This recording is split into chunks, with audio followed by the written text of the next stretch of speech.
Hello friends, welcome to our channel physics bio. आज पढ़ेंगे life processes. इसमें देखेंगे कौन कौन सा प्रोसेसेस इंपॉर्टेंट है हम लोग के लिए, सर्वाइवल के लिए एंड हम लोग के बॉडी मेंटेन के लिए। तो स्टार्ट करते हैं आज का lecture, life processes. All living things perform certain life processes. हर लिविंग बींग एक सर्टेन लाइफ प्रोसेसेस परफॉर्म करता है, वो बॉडी को मेंटेन करने के लिए और सर्वाइवल के लिए। कौन कौन सा प्रोसेसेस देखते हैं। पहला है nutrition, respiration, transportation and excretion. Nutrition मतलब कैसे फूड से कैसे और कोई भी ऑर्गेनिज्म न्यूट्रिएंट्स लेता है उसको देखेंगे। फिर रेस्पिरेशन में देखेंगे कैसे सांस लेते हैं। फिर ट्रांसपोर्टेशन में देखेंगे कि हम जो फूड इंटेक करते हैं डिफरेंट पार्ट ऑफ बॉडी में कैसे ट्रांसपोर्ट होता है, ठीक। फिर देखेंगे लास्ट में एक्सक्रीशन, हम लोग का जो भी मेटाबॉलिक वेस्ट है बॉडी से कैसे एक्सक्रीट होता है। तो वन बाय वन सबको देखेंगे। सबसे पहले देखेंगे न्यूट्रिशन, फिर देखेंगे रेस्पिरेशन, फिर ट्रांसपोर्टेशन, फिर एक्सक्रीशन। तो इसमें मतलब ये सब न्यूट्रिशन, रेस्पिरेशन, ट्रांसपोर्टेशन, एक्सक्रीशन ये हम लोग के लिए बॉडी को मेंटेन करने के लिए, ठीक है, और हम लोग के सर्वाइवल के लिए मोस्ट इंपॉर्टेंट है। अगर ये मतलब मेंटेन नहीं रहेंगे तो हम लोग का डेथ हो जाएगा। तो इम्पोर्टेंट है ये। The basic functions performed by living organism for their survival and body maintenance are called life processes। ऐसे बेसिक्स, ठीक है ना, एक लाइफ प्रोसेस का ऐसे बेसिक फंक्शन जो हम लोग के लाइफ के लिए, प्रोसेस के लिए, सर्वाइवल के लिए इंपॉर्टेंट है, ठीक, और बॉडी को मेंटेन करने के लिए इंपॉर्टेंट है, उसको बोलते हैं लाइफ प्रोसेसेस। अब देखते हैं पहला, nutrition. The process by which an organism obtain its food is called nutrition. ऐसा प्रोसेस जिसमें ऑर्गेनिज्म क्या करता है, न्यूट्रिशन मतलब फूड से न्यूट्रिशन ऑब्टेन करता है, उसको बोलते हैं न्यूट्रिशन। मतलब फूड से हम लोग क्या ऑब्टेन करते हैं, न्यूट्रिएंट्स, उसको बोलते हैं न्यूट्रिशन। अब कौन कौन सा न्यूट्रिएंट्स देखते हैं। Protein, fat, vitamin, minerals and carbohydrate, lipid वो एग्जाम्पल है, एक्सेट्रा। बहुत सारा है वो न्यूट्रिएंट्स है जिससे कहाँ से मिलता है हम लोग को, फूड से मिलता है। तो ऐसा प्रोसेस जिससे हम लोग फूड से न्यूट्रिएंट्स मिलता है उसको बोलते हैं न्यूट्रिशन। अब देखते हैं मोड ऑफ न्यूट्रिशन। दो type of mode of nutrition है। पहला ऑटोट्रॉपिक न्यूट्रिशन, सेकेंड है हेट्रोट्रॉपिक न्यूट्रिशन। ये ऑटोट्रॉपिक न्यूट्रिशन क्या है, kind of nutrition in which organism can synthesis their own food, example green plant. ऐसे काइंड ऑफ ऑर्गेनिज्म, ठीक है, ऐसे काइंड ऑफ ऑर्गेनिज्म जो अपना फूड खुद सिंथेसिस करते हैं उसको बोलते हैं autotrophic nutrition, example green plant. Heterotrophic nutrition, kind of nutrition of which organism does not possesses the ability to synthesize their own food. They depend upon the autotrophs or their for their food supply directly or indirectly, example animals and fungi। ये बोल रहा है कि ऐसे organism जो अपना food को खुद प्रिपेयर नहीं कर पाते वो ऑटोट्रॉप के ऊपर डिपेंड रहते हैं, डायरेक्टली या इनडायरेक्टली ऑटोट्रॉप के ऊपर डिपेंड रहते हैं, उसको बोलते हैं हेट्रोट्रॉपिक न्यूट्रिशन। एग्जाम्पल कौन सा है, एनिमल्स एंड प्लांट। तो सिंपल है, ऑटोट्रॉपिक मतलब ऐसे ऑर्गेनिज्म जो अपना फूड को खुद प्रिपेयर करता है उसको बोलते हैं ऑटोट्रॉपिक्स। और हेट्रोट्रॉपिक न्यूट्रिशन मतलब ऐसे ऑर्गेनिज्म जो अपना फूड को खुद प्रिपेयर नहीं करते, वो किसके ऊपर डिपेंड रहते हैं, ऑटोट्रॉप के ऊपर, ऑटोट्रॉपिक के ऊपर डिपेंड रहते हैं, उसको बोलते हैं हेट्रोट्रॉपिक न्यूट्रिशन। एग्जाम्पल वो एनिमल्स एंड फंगी। अब देखते हैं, स्टार्ट करते हैं सबसे पहले ऑटोट्रॉपिक न्यूट्रिशन से। ऑटोट्रॉपिक न्यूट्रिशन सबसे पहला चीज़ है ऑटोट्रॉप्स। ये वर्ड को याद रखिए, ऑटोट्रॉप्स।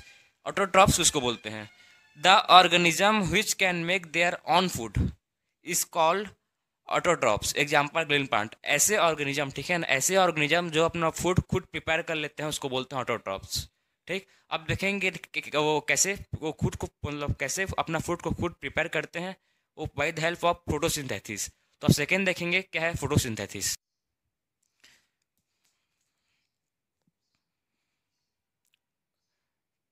अब देखते हैं second, photosynthesis. Photosynthesis, the process by which green plant make their own food with the help of CO2 मतलब कार्बन डाइऑक्साइड एंड H2 मतलब water in the presence of chlorophyll and sunlight is called photosynthesis. So friends, photosynthesis एक ऐसा process है, ठीक है ना, जिसमें green plant अपना खुद फूड बनाता है। किसके हेल्प से बनाता है, कार्बन डाइऑक्साइड एंड वाटर, ठीक। कार्बन डाइऑक्साइड कहाँ से मिलेगा उसको, एयर से मिल जाएगा, वाटर वो प्लांट के रूट से, with the help of chlorophyll, मतलब chlorophyll sunlight, chlorophyll and sunlight से हेल्प्स क्या बनाएगा वो, फूड बनाएगा, ग्लूकोज एंड ऑक्सीजन दोनों बनाता है।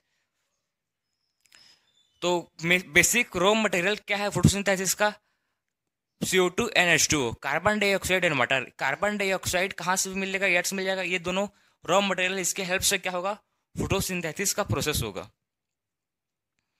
अब कहाँ पर फोटोसिंथेसिस होगा देखते हैं, साइट ऑफ फोटोसिंथेसिस कहाँ पर, chloroplast in the leaf contain chlorophyll.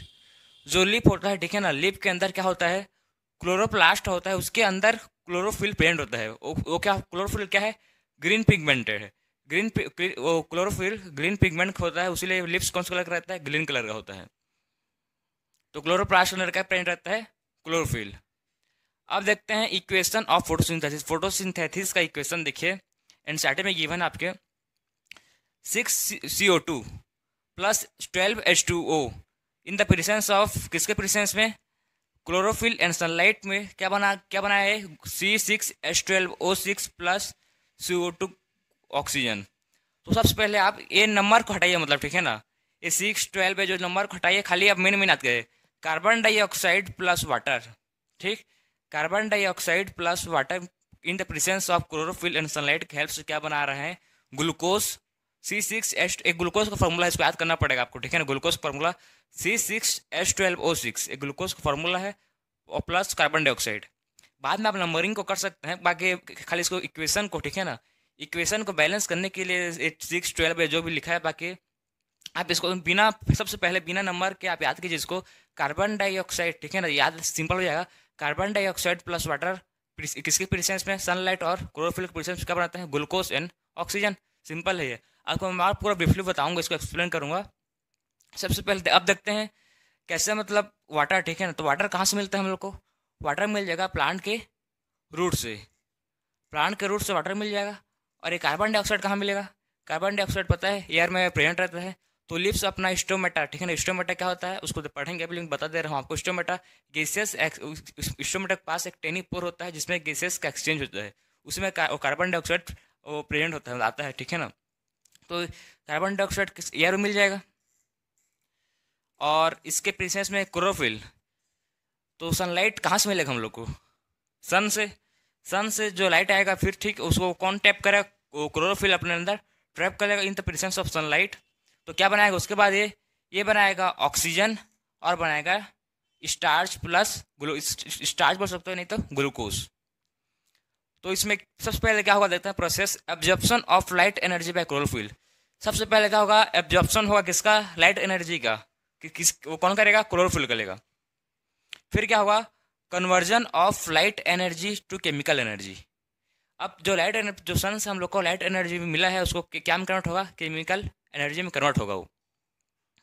Plus splitting of water molecules into oxygen, hydrogen and oxygen. अब वाटर मॉलिक्यूल्स को, ठीक है ना, वाटर मॉलिक्यूल्स कौन है, क्या है, वाटर मॉलिक्यूल्स H2O है, ये स्प्लिट होगा तो क्या बनाएगा, H2 प्लस O2, ठीक है ना। ये वाटर मॉलिक्यूल्स स्प्लिट हुआ, H2O स्प्लिट हुआ तो क्या बनेगा, हाइड्रोजन बनेगा and oxygen, H2 and O2। फिर क्या होगा, reduction of carbon dioxide to carbohydrate. फिर रिडक्शन होगा, जो कार्बन डाइऑक्साइड है वो क्या बनाएगा, कार्बोहाइड्रेट, उसको बोल सकते हो ग्लूकोज या स्टार्च। तो सिंपल प्रोसेस है इसका, ये क्या है, मेन इवेंट ऑफ फोटोसिंथेसिस, ये फोटोसिंथेसिस का, ठीक है ना, मेन इवेंट है, ये मोस्ट इंपॉर्टेंट फोटोसिंथेसिस का प्रोसेस, इसको ध्यान से समझिए। वाटर है, ठीक है, वाटर हम लोग को रूट से मिल गया, कार्बन डाइऑक्साइड एयर से मिल गया, वाटर प्लस कार्बन डाइऑक्साइड मिल के क्या बनाते हैं, ऑक्सीजन प्लस ग्लूकोज या स्टार्च या कार्बोहाइड्रेट, आप कुछ भी फूड बनाते हैं, मेन क्या बनाते हैं, फूड समझ लो आप, फूड बनाते हैं, किसके हेल्प से बनाते हैं, chlorophyll plus sunlight, in the presence of chlorophyll, इतना याद रखो आप, सिंपल है, बाकी कुछ नहीं इसमें। वही सब आपको इक्वेशन सिंपल होगा, देखिए CO2 मतलब कार्बन डाइऑक्साइड, H2O मतलब water, 6O2 plus 12H2O, chlorophyll upon sunlight में क्या बना, C6H12O6, ये क्या है, ग्लूकोज का फॉर्मूला है, प्लस ऑक्सीजन। तो इसमें मेन क्या हो रहा है, मेन सिंपल है कि वही फूड मतलब वाटर और कार्बन डाइऑक्साइड का कन्वर्ट हो जा रहा है ऑक्सीजन और स्टार्च में, सिंपल है। अब देखते हैं नेक्स्ट कि इसमें स्टोमेटा का क्या रोल है। स्टोमेटा, अब इसका लिप का देखेंगे, लिप में कहाँ पर स्टोमेटा रहता है, एपिडर्मिस सबको देखेंगे। तो स्ट्रक्चर ऑफ लिप, लिप का स्ट्रक्चर है, लिप के स्ट्रक्चर में मतलब जो सबसे मिडिल पोर्शन का होता है उसको बोलते हैं मिडरिप। क्या बोलते हैं उसको? मिडरिप। और जो विन मतलब एरो टाइप लिप का उसको बोलते हैं विन। विन में मतलब वाटर एंड मिनरल्स ट्रांसपोर्ट होता है। और आपको जो दिख रहा है वो मिडिल का, उसको बोलता है xylem and phloem. Xylem and phloem हम लोग क्लास 9 में पढ़ चुके होंगे। इसको बोलते हैं मस्कुलर बंडल। ये क्या करता है? वाटर एंड मिनरल्स ट्रांसपोर्ट करते हैं, वाटर, मिनरल्स और फूड, जाइलम एंड फ्लोएम। और जब आपको बीच में पोर्शन दिख रहा होगा, ऐसा पोर्शन को बोलते हैं लेमिना। क्या बोलते हैं? लेमिना। अब देखते हैं क्रॉस सेक्शन ऑफ लिप। वो क्या था? स्ट्रक्चर ऑफ लिप, ठीक है ना, कंफ्यूज मत होना। स्ट्रक्चर ऑफ लिप था, यह है क्रॉस सेक्शन ऑफ लिप। सबसे आउटर मोस्ट लेयर को बोलते हैं क्यूटिकल। किसी भी प्लांट का सबसे आउटर मोस्ट लेयर होता है, ठीक है ना, उसको बोलते हैं क्यूटिकल। किसी भी प्लांट के लिप में क्या रहेगा? सबसे आउटर मोस्ट क्यूटिकल। उसके बाद क्या रहेगा? स्टोमेट, इसको बोलते हैं एपिडर्मिस।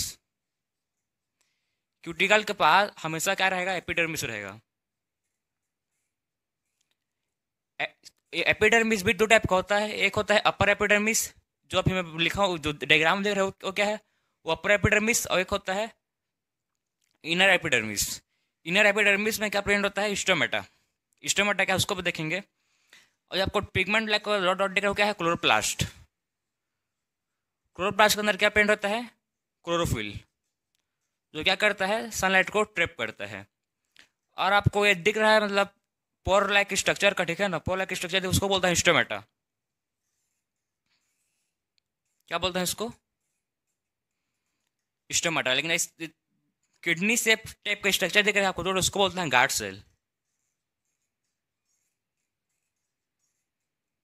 Guard cell.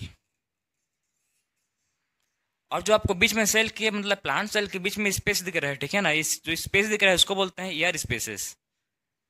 क्या बोलते हैं? Air space, spaces, air spaces. तो प्लांट का क्रॉस सेक्शन का स्ट्रक्चर था। इसमें हम लोग देखा कि सबसे आउटर मोस्ट लेयर को क्यूटिकल, उसके नीचे वाले को एपिडर्मिस। फिर जो सेल, प्लांट सेल के अंदर में जो सेल ऑर्गेनल्स रहते हैं, सेल ऑर्गेनल्स में क्या प्रेजेंट रहते हैं? क्लोरोप्लास्ट। फिर उसके जो स्पेस रहता है दो प्लांट सेल के बीच में, ठीक है ना, प्लांट सेल के बीच में जो स्पेस है तो उसको बोलते हैं एयर स्पेसेस। फिर एक गार्ड और किडनी से टाइप का स्ट्रक्चर, उसको बोलते हैं गार्ड सेल। तो लोअर एपिडर्म, इनर एपिडर्मिस में एक पोर लाइक स्ट्रक्चर प्रेजेंट होता है, उसको बोलते हैं स्टोमेटा। स्टोमेटा क्या है? Tiny pores present on the surface of leaf. एक टेनी पोर लाइक स्ट्रक्चर होता है जो सरफेस ऑफ लिप में प्रेजेंट होता है, उसको बोलते हैं स्टोमेटा। स्टोमेटा का फंक्शन क्या है उसको देखते हैं। Exchange of gases, oxygen and carbon dioxide. इसका फंक्शन क्या है? मेन गैसेस को एक्सचेंज करता है कार्बन डाइऑक्साइड और ऑक्सीजन में। ऑक्सीजन रिलीज करता है, कार्बन डाइऑक्साइड इंटेक करता है। Loses large amount of water in the form of water vapour. ये क्या करता है? लार्ज अमाउंट ऑफ वाटर को लूज करता है इन the form of water vapour during the respiration. Respiration के टाइम में ये वाटर को लॉस करता है। किसके फॉर्म में करता है? वाटर वेपर के फॉर्म में करता है, ठीक। And help in the up flow of the water. और क्या करने में हेल्प करता है? वाटर को अपवर्ड डायरेक्शन में फ्लो करने के हेल्प करता है। अब देखते हैं एक छोटा सा स्ट्रक्चर था स्टोमेटा का, उसको हम लोग जूम करके मैं डायग्राम को बनाया हूँ। देखिए एक डॉट डॉट टाइप का स्ट्रक्चर दिख रहा हो, क्या है? वो है क्लोरोप्लास्ट, हमको पता है। फिर होता है किडनी शेप टाइप का स्ट्रक्चर, उसको बोलते हैं गार्ड सेल। और बीच में, ठीक है ना, दो गार्ड सेल के बीच में जो स्पेस प्रेजेंट रहता है, ठीक है, जो स्पेस रहता है उसको बोलते हैं स्टोमेटर पोर। यही क्या होता है? यही होता है स्टोमेटर का पोर। तो यही था स्ट्रक्चर ऑफ लिप में।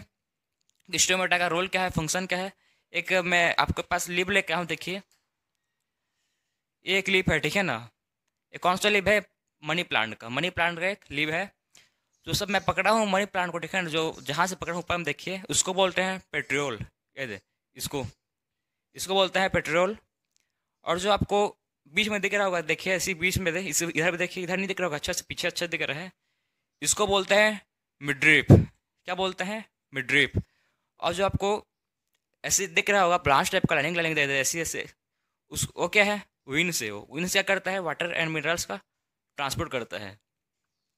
जब इसका हम लोग क्रॉस सेक्शन, इलिप्स का हम लोग क्रॉस सेक्शन जब काटते हैं, क्रॉस सेक्शन मतलब कोई लिप है, ठीक है, इसको हम लोग ऐसे ये दे ऐसे ही मतलब किसी भी चीज़ से काटते हैं तो इसको ये पार्ट जो ये पार्ट है उसी को मतलब क्रॉस सेक्शन बोलते हैं। इसी क्रॉस सेक्शन को आप जब मैक्रोस्कोप में दिखे ना, मैक्रोस्कोप में देखोगे तो आपको सेम ऐसे दिखेगा। सेम कैसे दिखेगा? ऐसे सेम दिखेगा।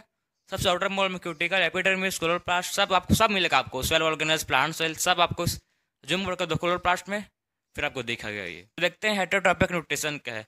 हम लोग को पता है ऑटोट्रॉपिक क्या होता था। ऑटोट्रॉपिक न्यूट्रिशन ऐसे टाइप ऑफ न्यूट्रिशन जो फूड प्रिपेयर करता था उसको बोलते हैं ऑटोट्रॉपिक। जो फूड मतलब खुद प्रिपेयर कर लेता था विद हेल्प ऑफ फोटोसिंथेसिस उसको बोलते थे ऑटोट्रॉपिक। लेकिन हेटरोट्रॉपिक किसको बोलते हैं? ऐसे ऑर्गेनिज्म जो ऑटोट्रॉपिक के ऊपर डिपेंड है डायरेक्टली और इनडायरेक्टली। किसके ऊपर डिपेंड है? ऑटोट्रॉपिक के ऊपर। उसको बोलते हैं हेटरोट्रॉपिक न्यूट्रिशन। और हेटरोट्रॉपिक न्यूट्रिशन खुद फूड नहीं बनाता, वो किसी के ऊपर डिपेंड रहता है। अब देखते हैं टाइप्स ऑफ हेटरोट्रॉपिक न्यूट्रिशन। कितने टाइप्स ऑफ हेटरोट्रॉपिक न्यूट्रिशन होता है देखते हैं। होलोजोइक न्यूट्रिशन पहला टाइप है। सेकंड है सेप्रोफिटिक न्यूट्रिशन। थर्ड है पैरासिटिक न्यूट्रिशन। तो देखते हैं holozoic nutrition. The complex food material taken by the organism is broken down into simple और सोल्यूबल मॉलिक्यूल्स। होलोजोइक न्यूट्रिशन में बोल रहा है कि कॉम्प्लेक्स मतलब कोई सा भी कॉम्प्लेक्स मॉलिक्यूल्स फूड सब्सटेंस रहेगा वो क्या में कन्वर्ट हो जाएगा? सिंपल मॉलिक्यूल्स में कन्वर्ट हो जाएगा। उसे बोलते हैं होलोजोइक न्यूट्रिशन। एग्जाम्पल भी देखिए ह्यूमन एंड एमोएबा। ह्यूमन और एमोएबा इसमें जो कॉम्प्लेक्स मतलब मॉलिक्यूल्स रहता है उसको सिंपल मॉलिक्यूल्स में कन्वर्ट करता है बाय द प्रोसेस। इन लोग का टोटल 5 स्टेप हैं। 5 स्टेप हैं स्टेप इन होलोजोइक न्यूट्रिशन। हम लोग का प्रॉपर इंजेक्शन होता है, डाइजेशन, एब्जॉर्प्शन, एसिमिलेशन, इगेशन, सब प्रोसेस प्रॉपर ढंग से होते हैं। इसी को बोलते हैं, यही प्रॉपर स्टेप को बोलते हैं होलोजोइक न्यूट्रिशन। अब देखते हैं वन बाय वन सब स्टेप को। Steps in holozoic nutrition. सबसे पहले है इंजेक्शन। ये इंजेक्शन में क्या होता है? फूड को हम लोग इंटेक करते हैं, उस प्रोसेस को बोलते हैं इंजेक्शन। सेकेंड है डाइजेशन। डाइजेशन में क्या होता है? जो कॉम्प्लेक्स फूड मटेरियल है वो सिंपल फूड मॉलिक्यूल्स में कन्वर्ट हो जाता है। Complex food substance converted into simple food substance को बोलते हैं डाइजेशन। एब्जॉर्प्शन, तो डाइजेस्टेड फूड है, ठीक है ना, वो जो डाइजेस्टेड फूड हो एब्जॉर्ब होता है एब्जॉर्प्शन में। एसिमिलेशन, एसिमिलेशन में क्या होगा? जो डाइजेस्टेड फूड है उसका यूटिलाइजेशन होगा एनर्जी में, और ग्रोथ होगा बॉडी का और रिपेयर, ये सब क्या होगा? एसिमिलेशन उसमें होगा। अब है इगेशन। इगेशन में जो अनडाइजेस्टेड फूड है वो क्या होगा? रिमूव होगा। तो टोटल 5 स्टेप है, मतलब जो क्या में होता है? होलोजोइक न्यूट्रिशन में मिलता है। इसमें proper injection, digestion, absorption, assimilation और इगेशन, ये प्रॉपर हर स्टेप होता है। तो अब देखते हैं next saprophytic nutrition. Organism which obtain its food from decaying organic matter of dead plants and animal. मतलब जो सेप्रोफिटिक न्यूट्रिशन होगा कहता है डेड और डिकेइंग मैटर से अपना फूड प्रिपेयर करता है for the animal and plant waste. Dead animals और प्लांट्स अपना फूड प्रिपेयर होता है, उसको बोलते हैं सेप्रोफिटिक न्यूट्रिशन। एग्जाम्पल है फंगी, ठीक। अब है नेक्स्ट पैरासिटिक न्यूट्रिशन। देखते हैं parasitic nutrition. Parasite like parasite live inside और outside the other organism host and take nutrition. जो पैरासाइट होता है किसी भी ऑर्गेनिज्म के बॉडी के इनसाइड, इंटरनल या बॉडी का आउटसाइड और एक्सटर्नल कहीं पर भी रह सकता है और उससे न्यूट्रिशन लेता है। इस टाइप ऑफ ऑर्गेनिज्म को बोलते हैं पैरासिटिक न्यूट्रिशन। और इसमें जो रहता है उसको बोलते हैं होस्ट बॉडी। जिस ऑर्गेनिज्म मतलब जो भी ये पैरासाइट जिस बॉडी में रहेगा ऑर्गेनिज्म उसको बोलते हैं होस्ट। एग्जाम्पल क्या है इसका? कस्कूटा, ट्रिक्स, लाइस और टेपवार्म, इस बहुत सा सब एग्जाम्पल किसके हैं? पैरासिटिक न्यूट्रिशन है। किसी के ऊपर डिपेंड है, ठीक है ना, इंडिपेंडेंट है ये खुद अपना मतलब किसी के ऊपर डिपेंड होता है, होस्ट के ऊपर पूरा डिपेंड होता है, उसी से न्यूट्रिशन और सब कुछ लेता है। अब देखते हैं कोई मैं वर्ड लिखा हूँ, देखिए इधर, मतलब कार्निवर्स, हार्बीवर्स एंड ओमनीवर्स। आपने सुना होगा नाम, क्या है? Carnivores, herbivores and Omniverse. तो कार्निवर्स उस मतलब ऐसे टाइप्स ऑफ ऑर्गेनिज्म को बोलते हैं जो खाली क्या खाते हैं? जो खाते हैं एनिमल्स को, और एनिमल्स को खाली खाते हैं, बाकी प्लांट नहीं खाते हैं। उस टाइप ऑफ ऑर्गेनिज्म को बोलते हैं कार्निवर्स। एग्जाम्पल क्या आ जाएगा इसमें? एग्जाम्पल आ जाएगा लायन, टाइगर, ये सब क्या है, ये सब जो एनिमल्स को खाते हैं, ठीक है ना। स्नेक, ये सब किसका एग्जाम्पल है, सब है कार्निवोर्स का एग्जाम्पल है। खाली प्लांट्स एनिमल्स को खाते हैं, प्लांट्स को नहीं खाते हैं। इस टाइप को बोलते हैं कार्निवोर्स। अब है हार्बीवोर्स। हार्बीवोर्स का को बोलते हैं जो खाली प्लांट्स को खाते हैं, एनिमल्स को नहीं खाते, खाली प्लांट्स को खाते हैं, उसको बोलते हैं हार्बीवोर्स। एग्जाम्पल्स में क्या कौन कौन सा हो जाएगा, काऊ, काऊ सॉरी खाता है एनिमल्स, खाली वो प्लांट खाता है। बेफेलो, स्लीप, ये सब क्या खाते हैं, सब खाते हैं, वो सब क्या है, हार्बीवोर्स हैं, जो खाली प्लांट को ही खाते हैं। नेक्स्ट है ओमनीवोर्स। ओमनीवोर्स उस टाइप ऑफ ऑर्गेनिज्म बोलते हैं जो प्लांट और एनिमल दोनों को खाते हैं। प्लांट भी खाते हैं और एनिमल भी खाते हैं। फॉर द यहाँ पर ह्यूमन फ्रूट्स, वेजिटेबल्स, मीट सब खाता है ह्यूमन्स। तो ह्यूमन्स को क्या है, ओमनीवर्स है, ह्यूमन्स एनिमल्स में जाएगा। तो मेन थ्री है Omniverse, herbivores and carnivores, herbivores and Omniverse. ये तीनों इंपॉर्टेंट टर्म, इसको याद रखिए। अब देखते हैं न्यूट्रिशन इन एमोएबा। एमोएबा न्यूट्रिशन कैसे लेता है, पता है हम लोग को एमोएबा क्या है, यूनिसेलुलर ऑर्गेनिज्म है, सिंगल सेल से बना है। तो अब देखेंगे कैसे एमोएबा न्यूट्रिशन लेता है। तो एमोएबा के पास क्या रहता है, सूडोपोडिया। हम लोग पता है एमोएबा के पास सूडोपोडिया रहता है, इसलिए वो सूडोपोडिया क्या करता है, मूवमेंट, सूडोपोडिया मूवमेंट करने में हेल्प करता है। ये एमोएबा को मूवमेंट के लिए हेल्प करता है सूडोपोडिया। मेन फंक्शन है सूडोपोडिया का मूवमेंट। तो सबसे पहले क्या होगा, ये एमोएबा है, एक एमोएबा है, बाहर में जो आपको दिख रहा है वो है फूड पार्टिकल्स। और जो एमोएबा के सेंटर में क्या रहता है, हम लोग किसी भी सेल, एमोएबा को किसी भी सेल रहा है उसका सेंटर में क्या प्रेजेंट रहता है, न्यूक्लियस, ये पता है हम लोग को। तो सबसे पहला स्टेप क्या करेगा, ये फूड को कैप्चर करेगा। तो फूड कहाँ, ये द फूड, ये क्या है, फूड पार्टिकल्स, फूड पार्टिकल्स। तो सबसे पहले एमोएबा का प्रोसेस होता है कि वो क्या करता है, सेल फूड को कैप्चर करेगा, फूड को कैप्चर करेगा। फिर जो आपको फिंगर लाइक एक्सटेंशन दिख रहा है एमोएबा का, ठीक है ना, ये जो फिंगर लाइक आपको एक्सटेंशन दिख रहा है उसको बोलते हैं सूडोपोडिया। ये क्या बोलते हैं, सूडोपोडिया। यही क्या करता है, एमोएबा को मूवमेंट करने के लिए हेल्प करता है। अब फूड को कैप्चर किया, अब क्या करेगा नेक्स्ट स्टेप में, टेक इन फूड वैक्यूल। अब जो फूड है उसको फूड के वैक्यूल में लगेगा। जैसे कि थर्ड स्टेप 3 में देखे, जो फूड बाहर में था, ठीक है, उसको पूरा फूड बाहर में था और फूड वैक्यूल के अंदर चल दिया। तो बाहर में क्या था, इसको बोलेंगे बाहर में था उसको फूड वैक्यूल, और जो अंदर है फूड वैक्यूल को क्या है, हम लोग क्या है, फूड पार्टिकल्स है, ये है फूड पार्टिकल्स। तो अब नेक्स्ट स्टेप में क्या होगा, जो फूड पार्टिकल्स है, फूड पार्टिकल्स है किसके अंदर में है, फूड वैक्यूल के। और फूड पार्टिकल्स जो कॉम्प्लेक्स फॉर्म में, कॉम्प्लेक्स सब्सटेंस में फूड पार्टिकल्स है, वो सिंपल फॉर्म में कन्वर्ट होगा। जो फूड पार्टिकल्स है फूड वैक्यूल में, जो कॉम्प्लेक्स फॉर्म में कॉम्प्लेक्स फूड सब्सटेंस है, वो सिंपल फूड सब्सटेंस में कन्वर्ट होगा। और उसके बाद कन्वर्ट होने के बाद क्या होगा, जो भी फूड होगा वो साइटोप्लाज्म में डिफ्यूज हो जाएगा, पूरा हर साइटोप्लाज्म में डिफ्यूज हो जाएगा, एमोएबा हर सेल को मिल जाएगा। फिर एमोएबा में तो एक ही सेल होता है, सिंगल सेल ऑर्गेनिज्म है, फिर साइटोप्लाज्म में डिफ्यूज होगा सिंपल और ये को मिल जाएगा। So take in food vacuole हो गया, digestion of food in food vacuole. अब क्या होगा, डाइजेस्ट मतलब बढ़ चुका है, डाइजेस्ट मतलब वो, डाइजेशन मतलब सेम वही, जो कॉम्प्लेक्स फॉर्म में फूड सब्सटेंस है वो क्या होगा, सिंपल फॉर्म में फूड सब्सटेंस में कन्वर्ट होगा। उसके बाद साइटोप्लाज्म में दे देगा, डिफ्यूज हो जाएगा। फिर नेक्स्ट स्टेप में क्या होगा, जो अनडाइजेस्टेड, ठीक, जो फूड डाइजेस्ट नहीं हो पाया है, उसको बोलेंगे अनडाइजेस्ट फूड। जो फूड डाइजेस्ट नहीं हो पाया उसको बोलते हैं undigested food. Move to the surface of cell and then throw out. जो अनडाइजेस्ट फूड रहेगा वो सरफेस ऑफ सेल में, सेल के एमोएबा के सेल के सरफेस में आ जाएगा और वो बाहर निकल जाएगा, फिर से हम लोग एमोएबा से हो जाएगा।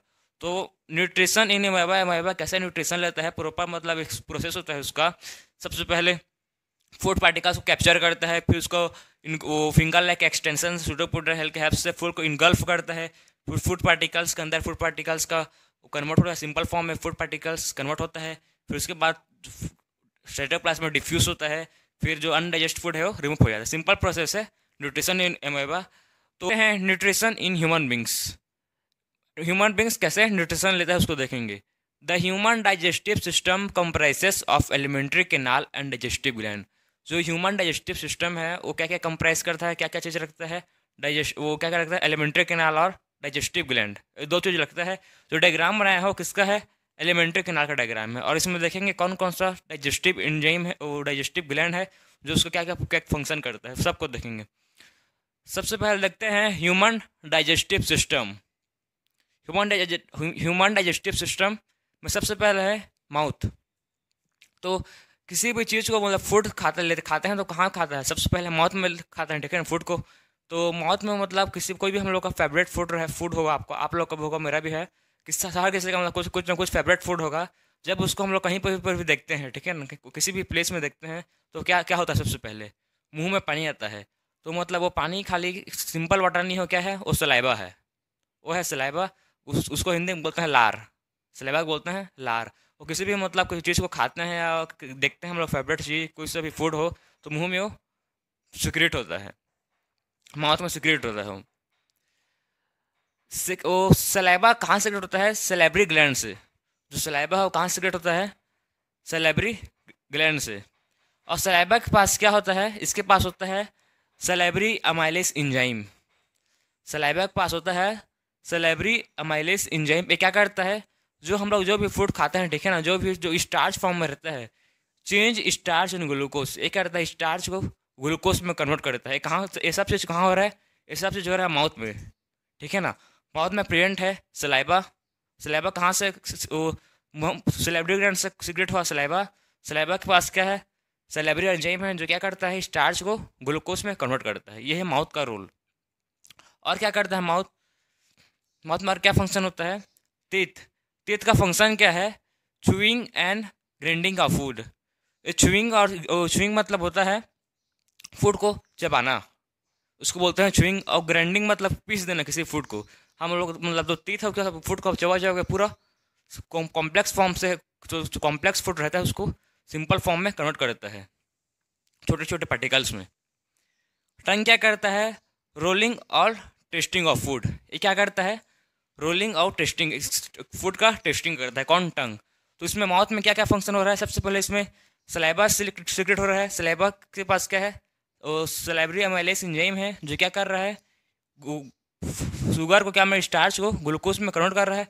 और क्या हो रहा है, जब जो भी फूड खाते हैं उसके साथ, जो भी फूड हम लोग खाते हैं उसके साथ क्या मिक्स हो जा रहा है, सलाइवा। तो इतना प्रोसेस, सब प्रोसेस माउथ में हो रहा है। अब फूड कहाँ जाए, किस में जाएगा, जो ये आपको फूड पाइप देख रहे हो क्या है, इसोफेगस, इसको बोलते हैं इसोफेगस। जो माउथ से पूरा किस में कनेक्ट है, स्टोमक से।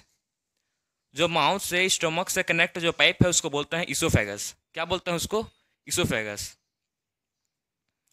अब इसोफेगस को देखते हैं।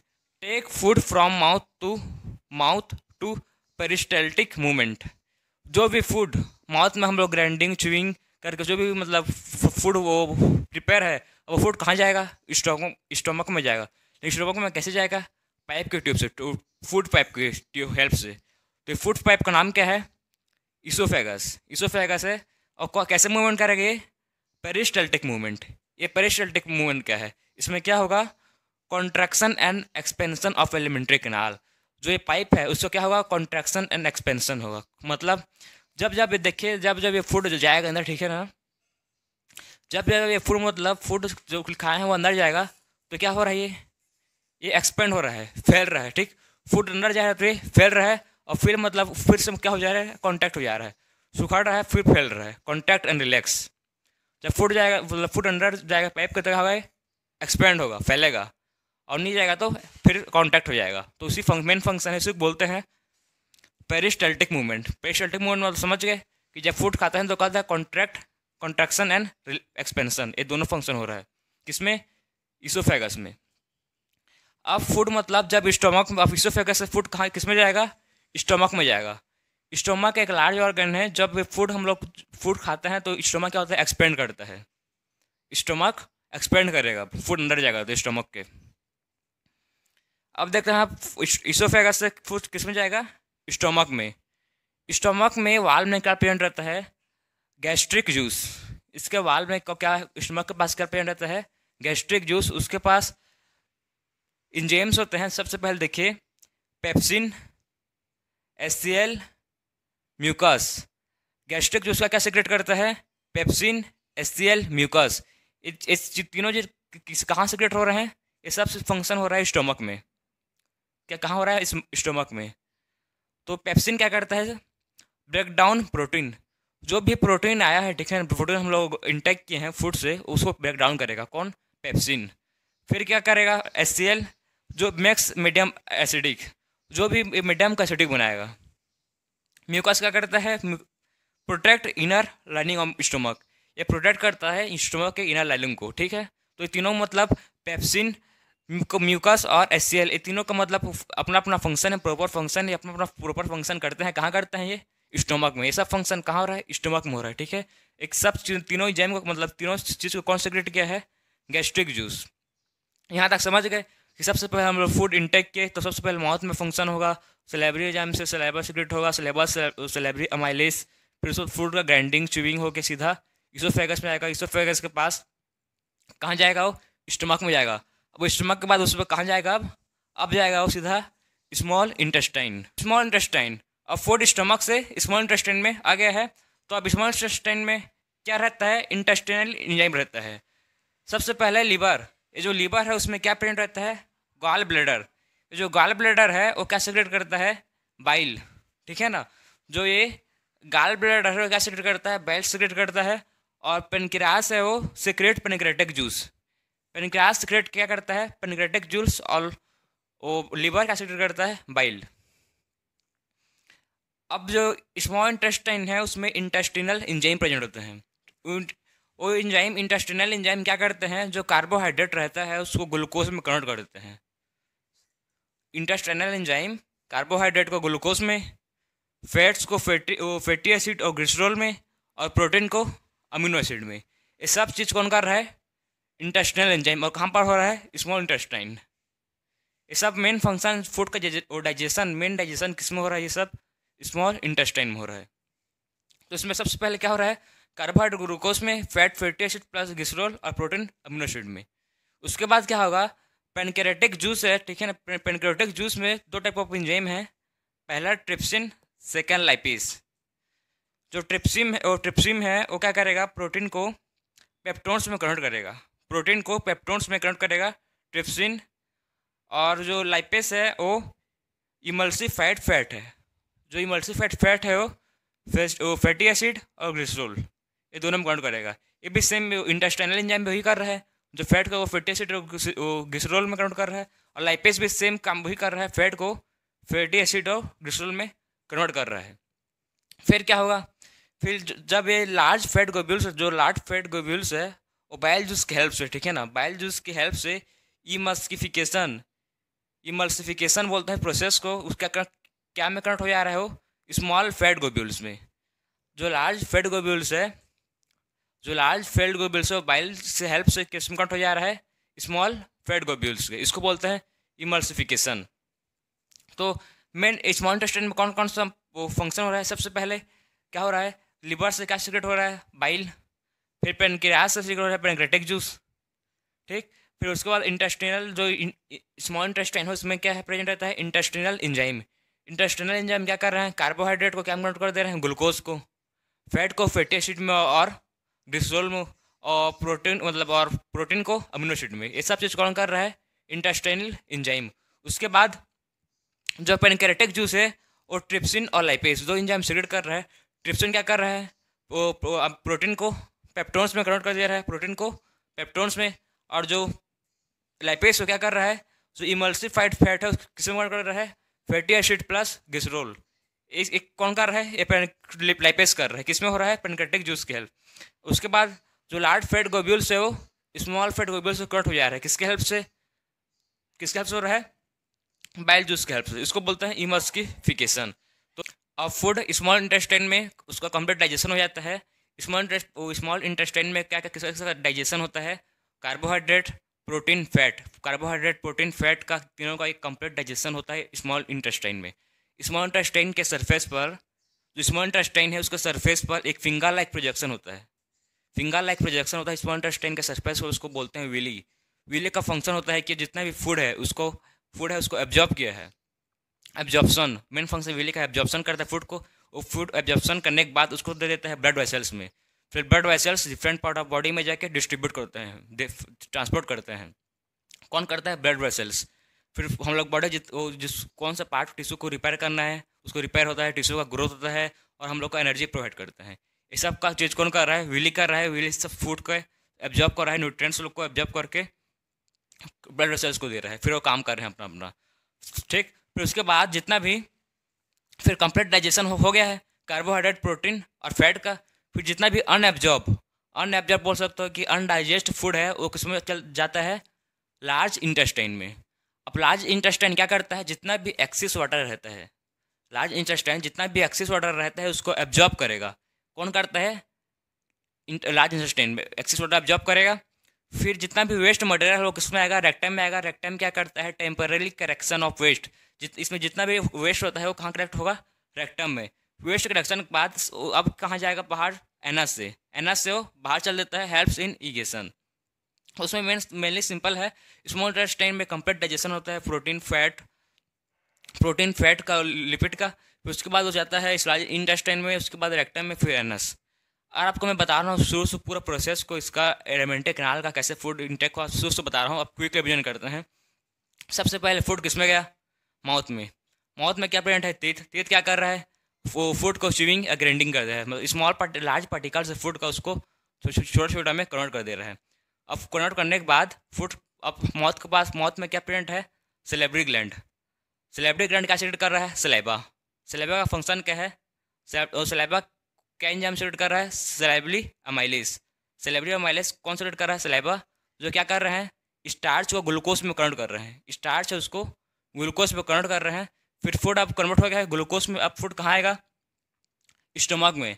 तो स्टोमक में कैसे आएगा? माउथ से स्टोमक में फूड पाइप है, उस फूड पाइप को बोलते हैं इसोफेगस। इसोफेगस का मेन फंक्शन क्या होता है? वो क्या शो करता है? Peristaltic movement. ये पेरिस्टाल्टिक मूवमेंट क्या है? ए कॉन्ट्रैक्शन एंड एक्सपेंशन। जो फूड पाइप है उसको क्या करता है? कॉन्ट्रैक्ट एंड एक्सपेंड करता है। जब फूड अंदर जाता है तो वो एक्सपेंड करता है, फिर बाहर जाता है तो एक्सपेंड। एक कॉन्ट्रैक्शन और एक्सपेंशन का फंक्शन होता है पेरिस्टाल्टिक, उसी को बोलते हैं पेरिस्टाल्टिक मूवमेंट। अब फूड आया स्टोमक में। स्टोमक में कौन सा एंजाइम प्रेजेंट है? गैस्ट्रिक ग्लैंड प्रेजेंट है। वो क्या क्या सेक्रेट करते हैं? HCl। HCl क्या करते हैं? मीडियम को एसिडिक बनाते हैं। HCl मीडियम को एसिडिक बनाते हैं। और क्या है? म्यूकस। म्यूकस क्या करते हैं? स्टोमक के लाइनिंग को प्रोटेक्ट करते हैं। और कौन से है? और है पेप्सिन। पेप्सिन क्या करता है? प्रोटीन को ब्रेक करता है। अब जितना भी पेप्सिन अपना काम कर लिया, HCl अपना काम कर लिया, अब क्या कहाँ जाएगा ये? अभी जाता है स्मॉल इंटेस्टाइन में। स्मॉल इंटेस्टाइन आने के पहले जो लीवर है, लीवर में प्रेजेंट रहता है गॉल ब्लैडर। लीवर में प्रेजेंट रहता है गॉल ब्लैडर। गॉल ब्लैडर क्या करता है? गॉल ब्लैडर सीक्रेट करता है बाइल। गॉल ब्लैडर सीक्रेट करता है बाइल। और पेनक्रियास करता है पेनक्रेटिक जूस। अब जितना भी जो फूड है वो किस में आएगा? स्मॉल इंटेस्टाइन में आएगा। स्मॉल इंटेस्टाइन में क्या कौन सा एंजाइम पड़ते हैं? इंटेस्टाइनल एंजाइम पड़ते हैं। स्मॉल इंटेस्टाइन में इंटेस्टाइनल एंजाइम प्रेजेंट रहते हैं। वो क्या करते हैं? कार्बोहाइड्रेट को किस में कन्वर्ट करते हैं? ग्लूकोज में। कार्बोहाइड्रेट को कन्वर्ट करते हैं ग्लूकोज में। फैट को करते हैं फैटी एसिड और ग्लिसरॉल में। और प्रोटीन को करते हैं अमीनो एसिड में। ये सब काम कहाँ हो रहा है? स्मॉल इंटेस्टाइन में हो रहा है। फिर स्मॉल इंटेस्टाइन में फिंगर लाइक प्रोजेक्शन होता है जिसको बोलते हैं फिंगर लाइक विली बोलते हैं। विली क्या कर रहा है? जितना भी न्यूट्रिएंट्स फूड है उसको एब्जॉर्ब कर रहा है। एब्जॉर्ब करने के बाद उसको ब्लड वेसल्स में दे रहे हैं। फिर blood vessels different part of body में ट्रांसपोर्ट कर रहे हैं। तो जितना भी अनएब्जॉर्ब फूड है, अनडाइजेस्ट फूड है, वो कहाँ आ रहा है? वो आ रहा है लार्ज इंटेस्टाइन में। लार्ज इंटेस्टाइन मारने के बाद जो फूड वाटर का एब्जॉर्प्शन हो रहा है, जितना भी वो एक्सेस वाटर है उसको एब्जॉर्ब हो रहा है। वो एब्जॉर्प्शन के बाद जितना भी वेस्ट मटेरियल है वो कहाँ जाएगा? रेक्टम में। रेक्टम में वो वेस्ट मटेरियल का टेम्पररी स्टोर होगा। टेम्पररी स्टोर होने के बाद वो जाएगा एनस के थ्रू, वो बाद में रिमूव हो जाएगा, इजेक्ट हो जाएगा। तो यही प्रोसेस है जिसमें हो रहा है, जिसमें कहाँ हो रहा है? ये सब चीज़ हो रहा है alimentary canal, human digestive system. ये मेन प्रोसेस है कैसे हम लोग फूड को माउथ से इंटेक करता हूँ, कैसे हम लोग अंदर में क्या क्या फंक्शन होता है, कौन कौन सा एंजाइम क्या क्या फंक्शन करते हैं, ये सब फंक्शन इसमें एक्सप्लेन किया हूँ आपको मैं। तो अब देखेंगे नेक्स्ट रेस्पिरेशन। तो रेस्पिरेशन से आप लोग क्या समझते हैं? रेस्पिरेशन मतलब सांस, खाली सांस लेना नहीं होता, ठीक है ना, ब्रीथिंग नहीं होता। रेस्पिरेशन होता है जिसमें एनर्जी प्रोड्यूस होता है। फूड को यूटिलाइज करके क्या प्रोड्यूस होता है? एनर्जी। इसमें कैसे होता है? वो oxygen plus carbohydrate complex reaction करके कार्बन डाइऑक्साइड और प्लस एनर्जी रिलीज करते हैं। उस प्रोसेस को बोलते हैं रेस्पिरेशन। तो देखते हैं अब रेस्पिरेशन का definition. The process by which a living being utilise the food to get energy is called respiration. Respiration एक ऐसा प्रोसेस है जिसमें लिविंग बीइंग क्या करता है, फूड को यूटिलाइज करता है, क्या प्रोड्यूस करने के लिए, एनर्जी प्रोड्यूस करने के लिए। इस प्रोसेस को बोलते हैं respiration. Respiration is an oxidation reaction. Respiration का ये ऑक्सीडेशन रिएक्शन है जिसमें क्या होगा, in which carbohydrate is oxidize to produce energy. Respiration एक ऑक्सीडेशन प्रोसेस है जिसमें कार्बोहाइड्रेट ऑक्सीडाइज्ड हो जाता है, क्या प्रोड्यूस करने के लिए, एनर्जी प्रोड्यूस करने के लिए। Mitochondria is a site of respiration. Mitochondria में क्या होता है, रेस्पिरेशन होता है। क्या है mitochondria, A site of respiration, जहाँ पर रेस्पिरेशन होता है। Energy is stored in the form of ATP. Energy कहाँ स्टोर रहता है, माइटोकॉन्ड्रिया में एनर्जी किस फॉर्म में स्टोर रहता है, एटीपी के फॉर्म में स्टोर रहता है माइटोकॉन्ड्रिया में। ठीक, एटीपी क्या है, एडिनोसाइन ट्राइफॉस्फेट। ये कहाँ स्टोर रहता है, माइटोकॉन्ड्रिया में स्टोर रहता है। माइटोकॉन्ड्रिया को बोलते हैं पावर हाउस ऑफ सेल और energy currency of cell, ATP. ठीक, एडिनोसाइन ट्राइफॉस्फेट। अब देखते हैं नेक्स्ट, रेस्पिरेशन के कितने टाइप्स होते हैं। तो रेस्पिरेशन के मेनली दो टाइप्स होते हैं, पहला है एरोबिक रेस्पिरेशन एंड सेकंड है एनारोबिक रेस्पिरेशन। तो एरोबिक रेस्पिरेशन क्या होता है, जब ऑक्सीजन होता है, ठीक है ना, जब ऑक्सीजन रहेगा तो एरोबिक रेस्पिरेशन होगा। जब ऑक्सीजन एब्सेंस रहेगा, ऑक्सीजन मतलब प्रेजेंट नहीं रहेगा, एब्सेंट रहेगा, तो एनारोबिक रेस्पिरेशन होगा। तो सब देखते हैं डेफिनेशन अब इसका। Takes place in the presence of oxygen. Aerobic respiration कब होगा, जब ऑक्सीजन रहेगा, प्रेजेंस ऑफ ऑक्सीजन में, जब ऑक्सीजन प्रेजेंट रहेगा। Anaerobic respiration take place in absence of oxygen. जब ऑक्सीजन एब्सेंस मतलब ऑक्सीजन प्रेजेंट नहीं रहेगा तो क्या होगा, एनारोबिक रेस्पिरेशन होगा। अब कहाँ ऑकर करता है, aerobic respiration occur in mitochondria. जो एरोबिक रेस्पिरेशन है वो कहाँ पर होता है, माइटोकॉन्ड्रिया में होता है। लेकिन जो एनारोबिक रेस्पिरेशन है वो कहाँ पर ऑकर होगा, इट ऑकर इन साइटोप्लाज्म। कहाँ ऑकर होता है, साइटोप्लाज्म में ऑकर होता है। And product are CO2 and H2O। CO2 मतलब कार्बन डाइऑक्साइड, H2O मतलब वाटर। जो एरोबिक रेस्पिरेशन है, जब एरोबिक रेस्पिरेशन का पूरा प्रोसेस कंप्लीट हो जाएगा तो क्या होगा, एंड प्रोडक्ट में क्या रिलीज होगा, carbon dioxide CO2 plus H2O मतलब water. CO2 and water release होगा, एंड प्रोडक्ट है ये। प्रोसेस के लास्ट में रिलीज होता है उस चीज़ को बोलते हैं एंड प्रोडक्ट। अब एनारोबिक रेस्पिरेशन में क्या रिलीज होगा, end product are alcohol and lactic acid. जो एनारोबिक रेस्पिरेशन है उसमें एंड प्रोडक्ट क्या रहेगा, अल्कोहल रहेगा नहीं और लैक्टिक एसिड रहेगा नहीं तो। More amount of energy is released. जो एरोबिक रेस्पिरेशन है उसमें more amount of energy release होगा, 38 ATP।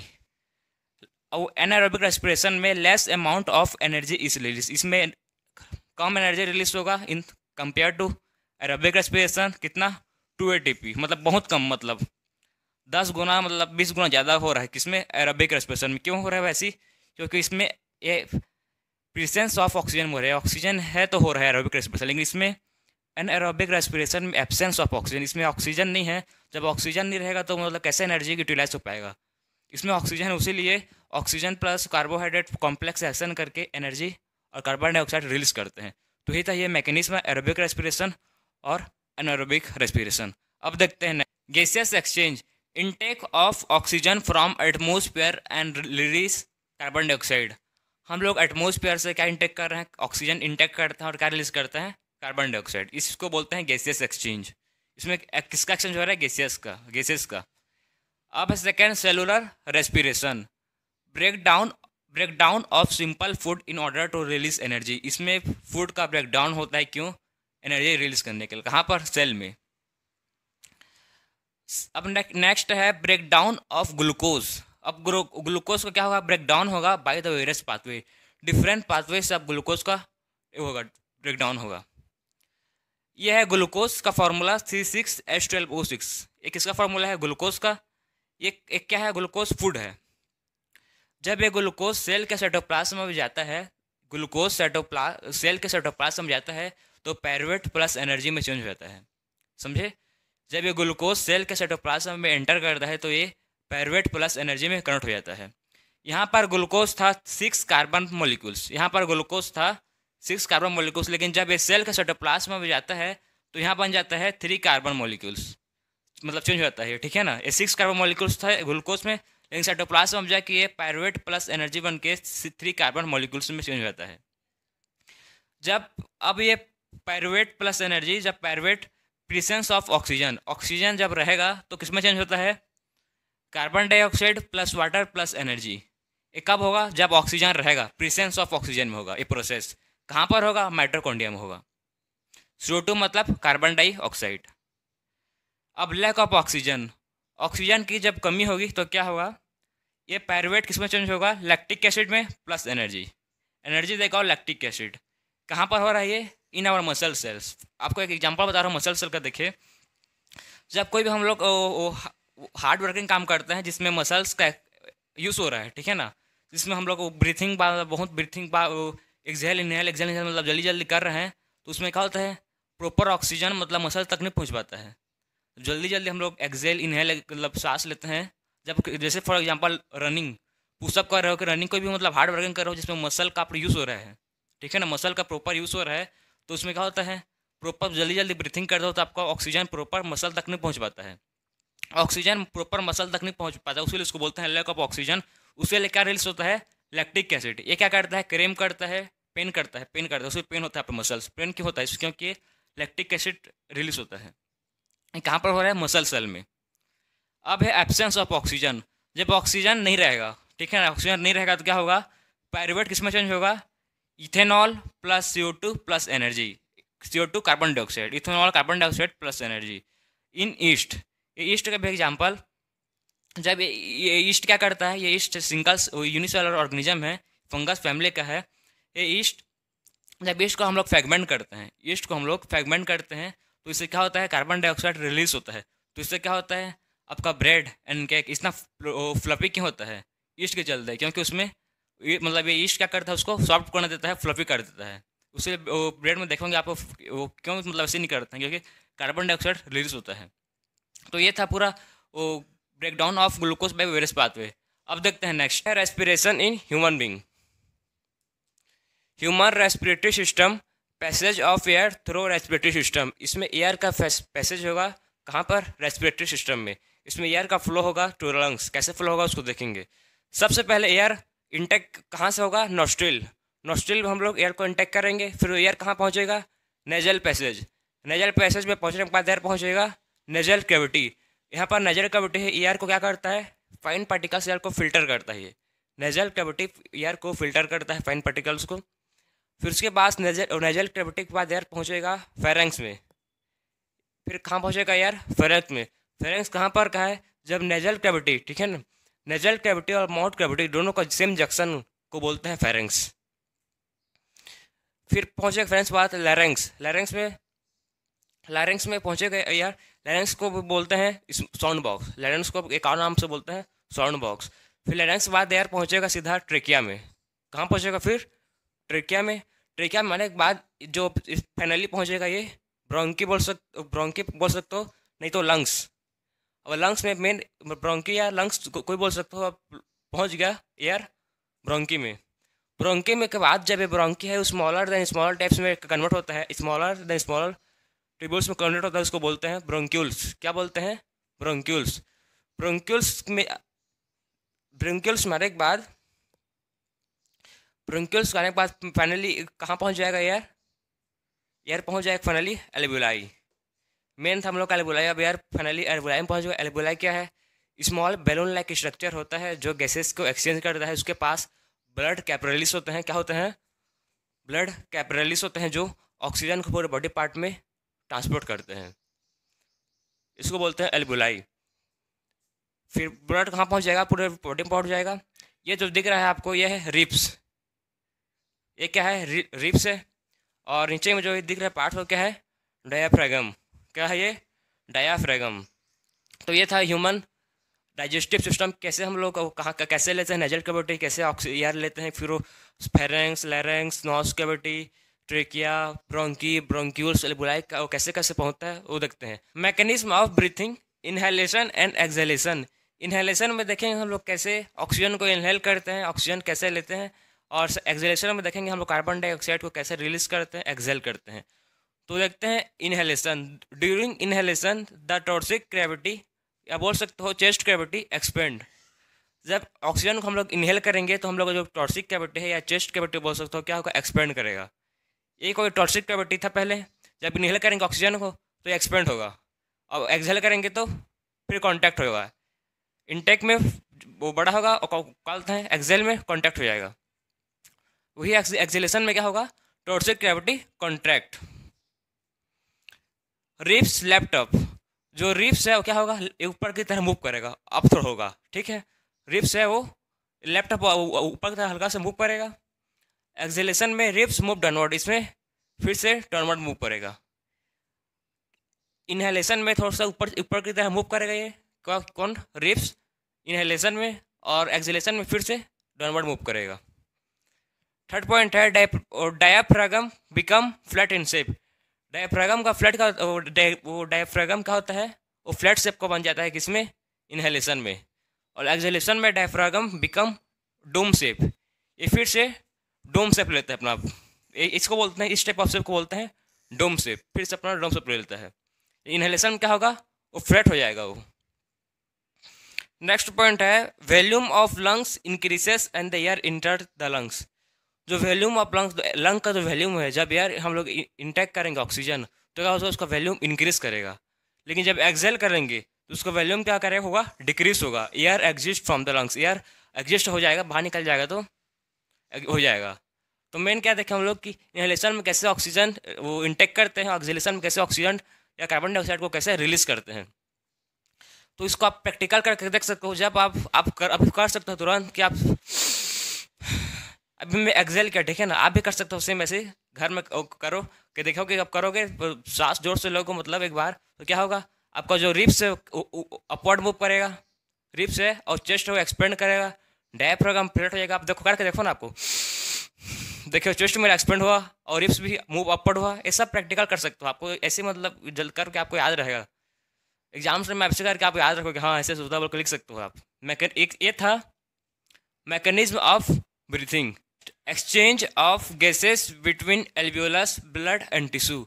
अब गैसेस का एक्सचेंज देखेंगे, किसके किसके बीच देखेंगे, alveolus blood and tissue. Air, air में क्या है, ऑक्सीजन रिच रहता है, रिच इन O2, मतलब एयर में ऑक्सीजन ज़्यादा है। कहाँ पर, इन एल्वियोलस, एल्वियोलस में एयर प्रेजेंट है और एयर में ये क्या है, ऑक्सीजन रिच है। फिर एयर कहाँ जाएगा, ये ब्लड में जाएगा, किसके हेल्प से जाएगा, थ्रू ब्लड वेसल या ब्लड कैपिलरीज लेके जाएगा इसको ब्लड में। ब्लड में जाने के बाद ऑक्सीजन बाइंड करेगा, किसके साथ करेगा, बाइंड विथ हेमोग्लोबिन। हेमोग्लोबिन क्या है, हेमोग्लोबिन एक रेड कलर पिगमेंट होता है जो प्रेजेंट, जो आरबीसी रेड ब्लड कॉर्पुलस में प्रेजेंट रहता है हेमोग्लोबिन। इसके पास हाई एफिनिटी ऑफ ऑक्सीजन, इसके पास हाई अमाउंट ऑफ ऑक्सीजन करता है, कैरी करता है। तो अब oxygen bind with the haemoglobin, oxygen bind करेगा हेमोग्लोबिन के साथ, बाइंड करने के बाद ऑक्सीजन अब रिलीज हो जाएगा किसमें, टिश्यू में। सिंपल था। सबसे पहले एयर, एयर में क्या है, ऑक्सीजन रिच्ड है, एल्वियोलस में है, फिर ऑक्सीजन किस में जाएगा, ट्रांसपोर्ट होगा ब्लड में, ब्लड में जाने के बाद ब्लड वेसल्स कैपिलरीज में जाने के बाद ऑक्सीजन बाइंड होगा हेमोग्लोबिन के साथ, हेमोग्लोबिन के साथ बाइंड होने के बाद ऑक्सीजन रिलीज होगा टिश्यू में। ये होता है कैसे, मतलब अब देखे, हम अभी देखे हैं कैसे ऑक्सीजन एयर का कैसे ट्रांसपोर्ट होता है एल्वियोलस से टिश्यू तक। अब देखते हैं कार्बन डाइऑक्साइड कैसे टिश्यू से नोस्ट्रिल से, नोज से बाहर कैसे निकलता है, कार्बन डाइऑक्साइड कैसे रिलीज होता है उसको देखेंगे। कार्बन डाइऑक्साइड फ्रॉम टिश्यू, अब कार्बन डाइऑक्साइड कहाँ है, टिश्यू से है, किस में रिलीज होगा, कार्बन डाइऑक्साइड रिलीज होगा ब्लड में। टिश्यू में कार्बन डाइऑक्साइड प्रेजेंट है, अब क्या कहाँ रिलीज होगा, वो रिलीज होगा इन ब्लड में रिलीज होगा। ब्लड में रिलीज होने के बाद वो कहाँ डिजॉल्व होगा, फिर वो डिजॉल्व होगा ब्लड के साथ। ऑक्सीजन पहले ब्लड में रिलीज होगा, रिलीज होने के बाद ब्लड में डिजॉल्व होगा, डिजॉल्व होने के बाद वो कहाँ जाएगा, ब्लड वेसल्स में जाएगा, ब्लड वेसल्स से हेल्प से वो ब्लड कैपिलरीज, कैपिलरीज को बोलते हैं ब्लड वेसल्स, ब्लड इन कहाँ पर, एल्वुलाई। डिजॉल्व होने के बाद ब्लड में कहाँ पहुँच गया, वो इन एल्वुलाई में पहुँच गया ब्लड वेसल के पास। अब ब्लड वेसल उसको कहाँ लेके जाएंगे, कार्बन डाइऑक्साइड कहाँ रिलीज होगा, फिर रिलीज इन एल्वुलर सेक। कहाँ पर? एल्वियोलर सैक में रिलीज होगा कौन? Carbon dioxide. अब कार्बन डाइऑक्साइड एल्वियोलर में सैक में रिलीज होने के बाद कहाँ जाएगा फिर? Send out through nostril. अब इसको ऑक्सीजन को नोस्ट्रिल के थ्रू बाहर कर दिया बॉडी से। सिंपल प्रोसेस था। सबसे पहले कार्बन डाइऑक्साइड कहाँ प्रेजेंट है? कार्बन डाइऑक्साइड टिश्यू में था, टिश्यू से वो कहाँ रिलीज हुआ? ब्लड में। ब्लड में आने के बाद वो कार्बन डाइऑक्साइड CO2 डिजॉल्व हो गया ब्लड से। डिजॉल्व होने के बाद ब्लड वेसल में गया, उसको कैपिलरीज एल्वियोलाई में पहुँच गया। एल्वियोलाई में पहुँचने के बाद वो पहुँच गया एल्वियोलर सैक में। एल्वियोलाई में पहुँच गया। एल्वियोलाई पहुँचने के बाद वो कहाँ रिलीज हो जाएगा? नोस्ट्रिल के थ्रू हम लोग के बॉडी से रिलीज हो जाएगा कार्बन डाइऑक्साइड। तो हम लोग ने देख लिया कि कैसे ऑक्सीजन हम लोग इनटेक करते हैं, तो कैसे टिश्यू तक पहुंचता है। एक तरफ टिश्यू तक कैसे ऑक्सीजन पहुंचता है और नेक्स्ट स्टेप में कैसे कार्बन डाइऑक्साइड रिलीज होता है। Inhalation and exhalation. इसमें हम लोग इनहेलेशन कर रहे हैं किसका? ऑक्सीजन का। इसमें एक्सहेलेशन कर रहे हैं कार्बन डाइऑक्साइड का। कैसे कार्बन डाइऑक्साइड बॉडी से एक्सहेल होता है। हम लोग का one of the most disease है lungs cancer.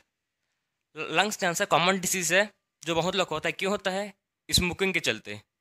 Smoking is injurious to health. हम लोग पता है तो भी बहुत लोग करते हैं स्मोकिंग। तो इससे क्या होता है? कैसे स्मोकिंग मतलब कैसे हम लोग का लंग्स कैंसर होता है समझिए। स्मोकिंग में क्या होता है? स्मोकिंग में मतलब जो हम लोग का वो अपर रेस्पिरेटरी ट्रैक है, जो हम लोग का ह्यूमन बॉडी का डाइजेस्टिव सिस्टम का अपर रेस्पिरेटरी ट्रैक है, उसमें होता है सिलिया। सिलिया प्रेजेंट रहता है। सिलिया क्या करता है? वो किसी भी डस्ट या जम पार्टिकल्स को, हार्मफुल पार्टिकल्स को रिमूव करता है। क्या क्या बोला मैं? हम लोग के बॉडी में रेस्पिरेटरी ट्रैक में, अपर रेस्पिरेटरी ट्रैक में प्रेजेंट होता है सिलिया। सिलिया क्या करता है? वो किसी भी डस्ट, जम, हार्मफुल पार्टिकल्स को रिमूव करता है। जब कोई भी स्मोकिंग करता है तो वो सिलिया क्या होते हैं? सिलिया रिमूव हो जाते हैं। सिलिया प्रेजेंट नहीं रहते हैं, सिलिया मतलब रिमूव हो जाते हैं। हार्मफुल उतना मतलब खतरनाक रहता है स्मोकिंग। और फिर क्या होगा? फिर हम लोग जो भी इनहेल करेंगे तो क्या होगा? सब dust particles, germs, harmful particles सब लंग्स में पहुंच जाएंगे। उसीलिए होता है लंग्स कैंसर। उसीलिए सिलिया उसमें मतलब जब स्मोकिंग करने से सिलिया डिस्टर्ब हो जाता है, फिर हम लोग को सब वही जम्स, डस्ट पार्टिकल्स सब एंटर कर देते हैं लंग्स में, फिर लंग्स कैंसर होता है। यही तो मेन उसका फिनोमिना कैसे लंग्स कैंसर होता है। तो हम लोग पता है smoking is dangerous to health है। तो अब देखते हैं terrestrial organism and aquatic organism. Terrestrial मतलब ऐसे ऑर्गेनिज्म जो जमीन में रहते हैं, लैंड में रहते हैं, हम लोग को बोलते हैं टेरेस्ट्रियल ऑर्गेनिज्म। जैसे कि हम लोग वो क्या है? टेरेस्ट्रियल ऑर्गेनिज्म में हम लोग ऑक्सीजन किससे लेते हैं? एटमॉस्फेयर से ऑक्सीजन लेते हैं। कैसे लेते हैं ऑक्सीजन? वो हम लोग पूरे देख लिए हैं कि कैसे ऑक्सीजन लेते हैं, किसके हेल्प से। लेकिन जो एक्वाटिक ऑर्गेनिज्म है, जो एक्वाटिक मतलब जो पानी में रहते हैं, उसको बोलते हैं एक्वाटिक ऑर्गेनिज्म। जो एक्वाटिक ऑर्गेनिज्म वो लोग कैसे ऑक्सीजन लेते हैं? उन लोग कैसे लेते हैं? पानी में मतलब वाटर में डिजॉल्व रहता है ऑक्सीजन। वाटर में क्या डिजॉल्व रहता है? ऑक्सीजन वाटर में डिजॉल्व रहता है। तो मतलब फॉर एग्जांपल फिश लोग कैसे करते हैं? माउथ से वाटर लेते हैं, फिर वो फिश के पास रहता है गिल्स, उन लोग के पास प्रेजेंट रहता है गिल्स में हम लोग जो ऑक्सीजन माउथ से लेते हैं उसको फिल्टर करते हैं ऑक्सीजन में। वाटर को ऑक्सीजन में फिल्टर करते हैं कहाँ? गिल्स में। इसके हेल्प से उसको ऑक्सीजन लेते हैं कौन? Aquatic organism. हर एक्वाटिक ऑर्गेनिज्म के पास क्या होता है? गिल्स होता है। वो गिल्स से ऑक्सीजन को फिल्टर करते हैं, वाटर से ऑक्सीजन को फिल्टर करते हैं। Used oxygen dissolve in water. अब देखते हैं रेस्पिरेशन इन प्लांट। अब प्लांट लोग कैसे गैसेस का एक्सचेंज, रेस्पिरेशन कैसे करते हैं। तो रेस्पिरेशन का प्रोसेस हम लोग पता है कि उसमें कार्बन डाइऑक्साइड और ऑक्सीजन की हेल्प से क्या बनता है? एनर्जी रिलीज होता है और वाटर, ये पता है हम लोग को। तो अब देखते हैं प्लांट लोग कैसे करता है। Stomata in leaves. स्टोमेटा क्या हम लोग पता है? प्लांट पार्ट जो क्या है? टेनी पोर लाइक स्ट्रक्चर है। किसमें प्रेजेंट रहता है? प्लांट प्रेजेंट रहता है। क्या करता है? एक्सचेंज ऑफ गैसेस की हेल्प कर सकता है। कार्बन डाइऑक्साइड इंटेक करता है और ऑक्सीजन को रिलीज करता है। कौन? Stomata in leaves. इसमें सब इस रेस्पिरेशन इन प्लांट पहला कैसे एक्सचेंज गैसेस का एक्सचेंज करता है? Stomata in leaves. सेकंड कैसे करता है? Tentacles in steam. जो स्टीम के टेंटिकल्स होते हैं उससे भी क्या होता है? गैसेस का एक्सचेंज होता है। थर्ड क्या है? सरफेस ऑफ द रूट के जो सरफेस होता है उस पर भी गैसेस का एक्सचेंज होता है। तो हम लोग देख लिया कि रेस्पिरेशन इन प्लांट का 3 टाइप्स है। Stomata in leaves, tentacles in steam and surface of steam. इसे तीनों प्रोसेस से हेल्प से क्या होता है? प्लांट में रेस्पिरेशन होता है, एक्सचेंज ऑफ गैसेस होता है, carbon dioxide and oxygen. Transportation वो सबसे पहले देखते हैं ट्रांसपोर्टेशन क्या है। किसी भी सब्सटेंस का ट्रांसपोर्ट होना from one place to another place. किसी भी चीज़ का ट्रांसपोर्ट होना one place to another place, उसको बोलते हैं ट्रांसपोर्टेशन। वो किसी भी चीज़ का ट्रांसपोर्ट हो सकता है, जैसे for the example oxygen, oxygen का ट्रांसपोर्ट हो सकता है ब्लड के थ्रू। और फूड का भी ट्रांसपोर्ट हो सकता है ब्लड, डिफरेंट डिफरेंट टिश्यू के थ्रू। तो देखेंगे हम लोग कौन कौन सा ऑर्गन को सिस्टम टिश्यू है जो हेल्प करता है ट्रांसपोर्ट के लिए। तो स्टार्ट करते हैं transportation. Transportation, the movement of any substance from one place to another place is called transportation. किसी भी चीज़ का मूवमेंट एक जगह से दूसरी जगह, उसको बोलते हैं ट्रांसपोर्टेशन। क्या क्या हो सकता है ट्रांसपोर्टेशन में? फूड हो सकता है, ऑक्सीजन, ये दोनों चीज़ हम लोग ट्रांसपोर्ट कर सकते हैं। The circulatory system in human being consist of, human being का सर्कुलेटरी सिस्टम क्या क्या चीज़ कंसिस्ट करता है? फर्स्ट, अ पंपिंग ऑर्गन। क्या है पंपिंग ऑर्गन? हार्ट को पंपिंग ऑर्गन बोलते हैं। सेकंड है ब्लड वेसल्स, ब्लड वेसल्स क्या है? Arteries and wings. और थर्ड है अ सर्कुलेटरी मीडियम, सर्कुलेटरी मीडियम कौन कौन सा है? ब्लड है एंड लिम्फ, ये क्या है? सर्कुलेटरी मीडियम है। अब देखते हैं हार्ट। हार्ट क्या है? एक मस्कुलर ऑर्गन है जो क्या करता है? हार्ट ब्लड को पंप करता है।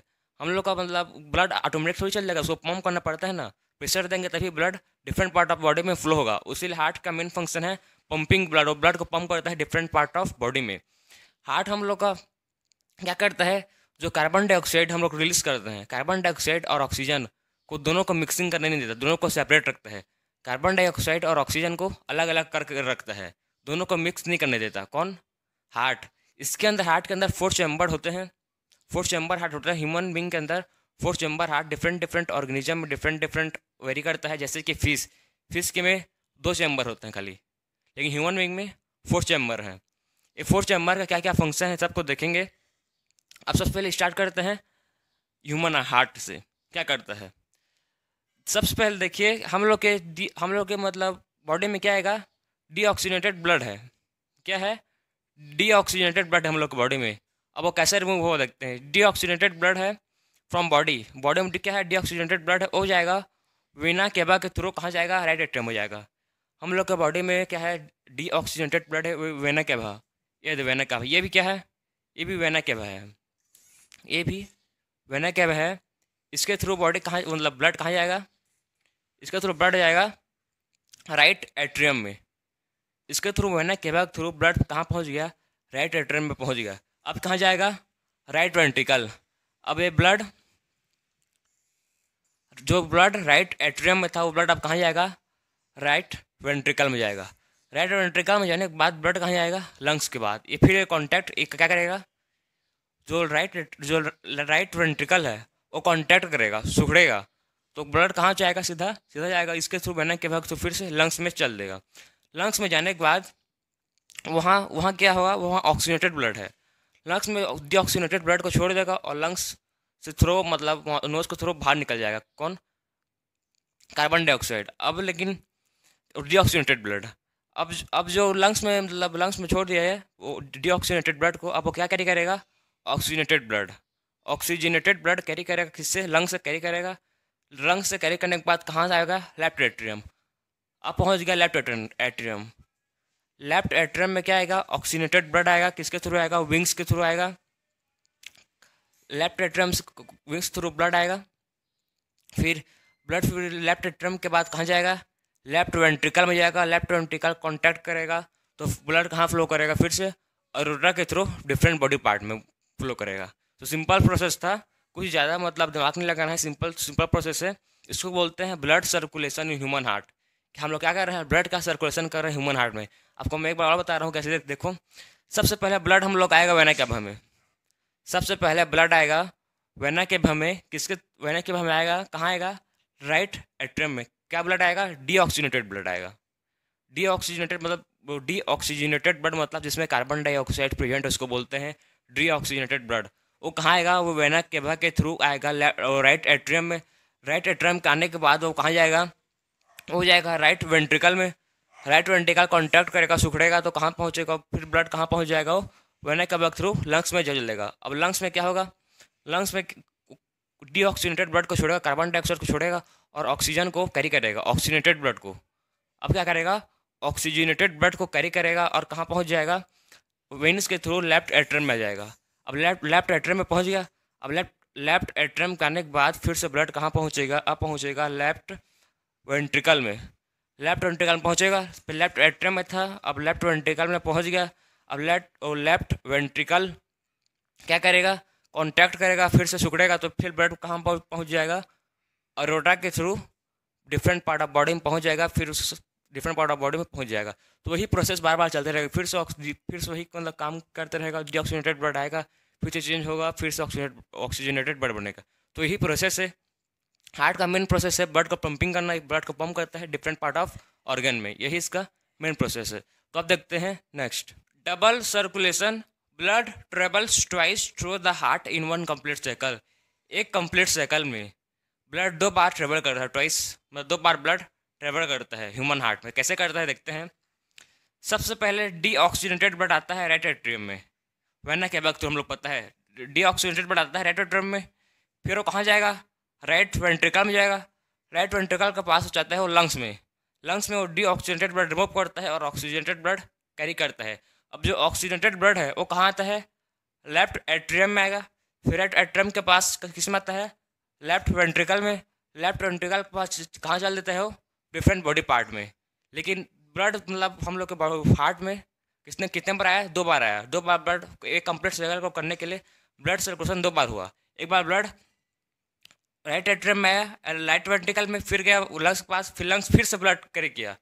तो इसमें मतलब ब्लड का 2 बार सर्कुलेशन हो रहा है, उसीलिए उसको बोलते हैं डबल सर्कुलेशन। अब देखते हैं आगे, ब्लड क्या है, fluid connective tissue. Fluid connective tissue को बोलते हैं ब्लड। ब्लड 2 टाइप्स के होते हैं, सॉलिड कंपोनेंट होता है ब्लड का और लिक्विड कंपोनेंट। सॉलिड कंपोनेंट कौन कौन से होते हैं, RBC, blood platelets and WBC. ये क्या है, ये सब सॉलिड कंपोनेंट है ब्लड के। और जो लिक्विड कंपोनेंट है ब्लड का वो है प्लाज्मा, ये लिक्विड प्रेजेंट होता है। सबसे पहले देखते हैं आरबीसी, रेड ब्लड सेल को बोलते हैं आरबीसी, कैरीज रेस्पिरेटरी गैस। जो आरबीसी है वो क्या कैरी करता है, रेस्पिरेटरी गैस, जैसे कि carbon dioxide, CO2, O2, oxygen, CO2 and O2। एक कौन कैरी करता है, आरबीसी रेस्पिरेटरी गैस कैरी करता है। और क्या कैरी करता है, कंटेन एचबी। ये एचबी से कंफ्यूज मत होना, ये एचबी क्या है, हेमोग्लोबिन। हेमोग्लोबिन पता है क्या आता है, ब्लड में प्रेजेंट रहता है ग्रीन और रेड पिगमेंट, जो ब्लड को रेड इन कलर करता है, उसे बोलते हैं haemoglobin. Contain Hb impact red colour to be blood. एक ब्लड में प्रेजेंट रहता है हेमोग्लोबिन और ब्लड को रेड कलर कर देता है। फिर देखते हैं blood platelets, help in blood clotting. Blood platelets क्या करता है, हेल्प इन ब्लड क्लोटिंग। जैसे कभी भी हम लोग कहीं पर भी ब्लीडिंग स्टार्ट होता है बॉडी में, कहीं पर भी लग जाता है तो ब्लीडिंग स्टार्ट होता है, तो वहाँ पर ब्लीडिंग होता है तो ब्लड प्लेटलेट अपना ब्लड जाता है और ब्लड को क्लॉट कर देता है, फिर वो ब्लड मतलब ब्लीडिंग रुक जाता है। मेन प्लेटलेट का काम है ब्लड क्लॉटिंग करना, ब्लीडिंग को रोकना, वहाँ पर ब्लड के पास से क्लॉट बना देता है। नेक्स्ट है WBC, provides body defence bye germs and disease. ये जो क्या करता है WBC, हम लोग के बॉडी को जो भी जम्स डिसीज उससे प्रिवेंट करता है, डिफेंस करता है। और क्या प्रोड्यूस करता है, एंटीबायोटिक्स। WBC क्या करता है, किसी भी हम लोग के जम्स या डिसीज है उससे प्रोटेक्ट करता है और एंटीबायोटिक्स प्रोड्यूस करता है, बनाता है। अब देखते हैं लिक्विड कंपोनेंट, प्लाज्मा। प्लाज्मा क्या है, एक लिक्विड कंपोनेंट है। येलो कलर फ्लूइड, प्लाज्मा कौन सा कलर का रहता है, येलो कलर का रहता है, फ्लूइड रहता है। It transport food, CO2 and waste product. ये क्या क्या ट्रांसपोर्ट करता है, food, CO2 and waste product, इसको बोलते हैं प्लाज्मा। अब नेक्स्ट है लिम्फ। लिम्फ क्या है, ये भी येलो फ्लूइड है, that flows through the lymphatic system. ये लिम्फेटिक सिस्टम में फ्लो करता है लिम्फ, ये भी कौन सा कलर का रहता है, येलो कलर का रहता है। इसका मेन फंक्शन क्या है, इट मेंटेन फ्लूइड लेवल। ये क्या मेंटेन करता है, फ्लूइड लेवल को मेंटेन करता है इन आवर बॉडी। कहाँ, बॉडी में, tissue by removing the all fluid that leak out of our body vessels. जो हम लोग के ब्लड वेसल्स में, जो हम लोग के ब्लड वेसल्स में कोई भी फ्लूइड लैक कर रहा है उसको लिम्फ क्या करता है, रिमूव करता है बॉडी से और बॉडी को मेंटेन रखता है, यह है lymph. Blood vessels, blood vessels 2 types के होते हैं, आर्टरीज एंड विंग्स। आर्टरीज क्या करते हैं, carry oxygenated blood from heart to the body part. जो आर्टरीज हम क्या करते हैं, ऑक्सीजनेटेड ब्लड को कैरी करते हैं हार्ट से डिफरेंट बॉडी पार्ट्स में, उसको बोलते हैं आर्टरीज, फंक्शन है उसका। लेकिन एक्सेप्ट कहाँ पर कौन कैरी नहीं करता, पल्मोनरी आर्टरी। जो पल्मोनरी आर्टरी है वो क्या नहीं करता, ऑक्सीजनेटेड ब्लड कैरी नहीं करता, वो डी ऑक्सीजनेटेड ब्लड कैरी करता है। Wings carry D oxygenated blood from body part two heart. ये क्या करता है, जो डी ऑक्सीजनेटेड ब्लड है उसको कैरी करता है विंग्स फ्रॉम बॉडी पार्ट से, बॉडी पार्ट में कैरी करता है और कहाँ पहुँच जाता है, हार्ट पर पहुँच जाता है, body part two heart. Accept pulmonary wing, pulmonary wings को छोड़ के पल्मोनरी विंग क्या कंटेन करता है, ये ऑक्सीजनेटेड ब्लड कंटेन करता है, उसीलिए एक्सेप्ट पल्मोनरी विंग्स को छोड़ के बाकी सब पार्ट इसका डी ऑक्सीजनेटेड ब्लड कैरी करते हैं। तो मेन डिफरेंट बिटवीन इसका, जो आर्टिस्ट क्या करते हैं ऑक्सीजनेटेड ब्लड कैरी करते हैं कहाँ से, हार्ट से, तो बॉडी पार्ट, और इसको बोलते हैं आर्टरीज। और विंग्स उसको बोलते हैं जो डी ऑक्सीजनेटेड ब्लड कैरी करता है बॉडी पार्ट से हार्ट तक, उसको बोलते हैं विंग्स। सिंपल है इसका।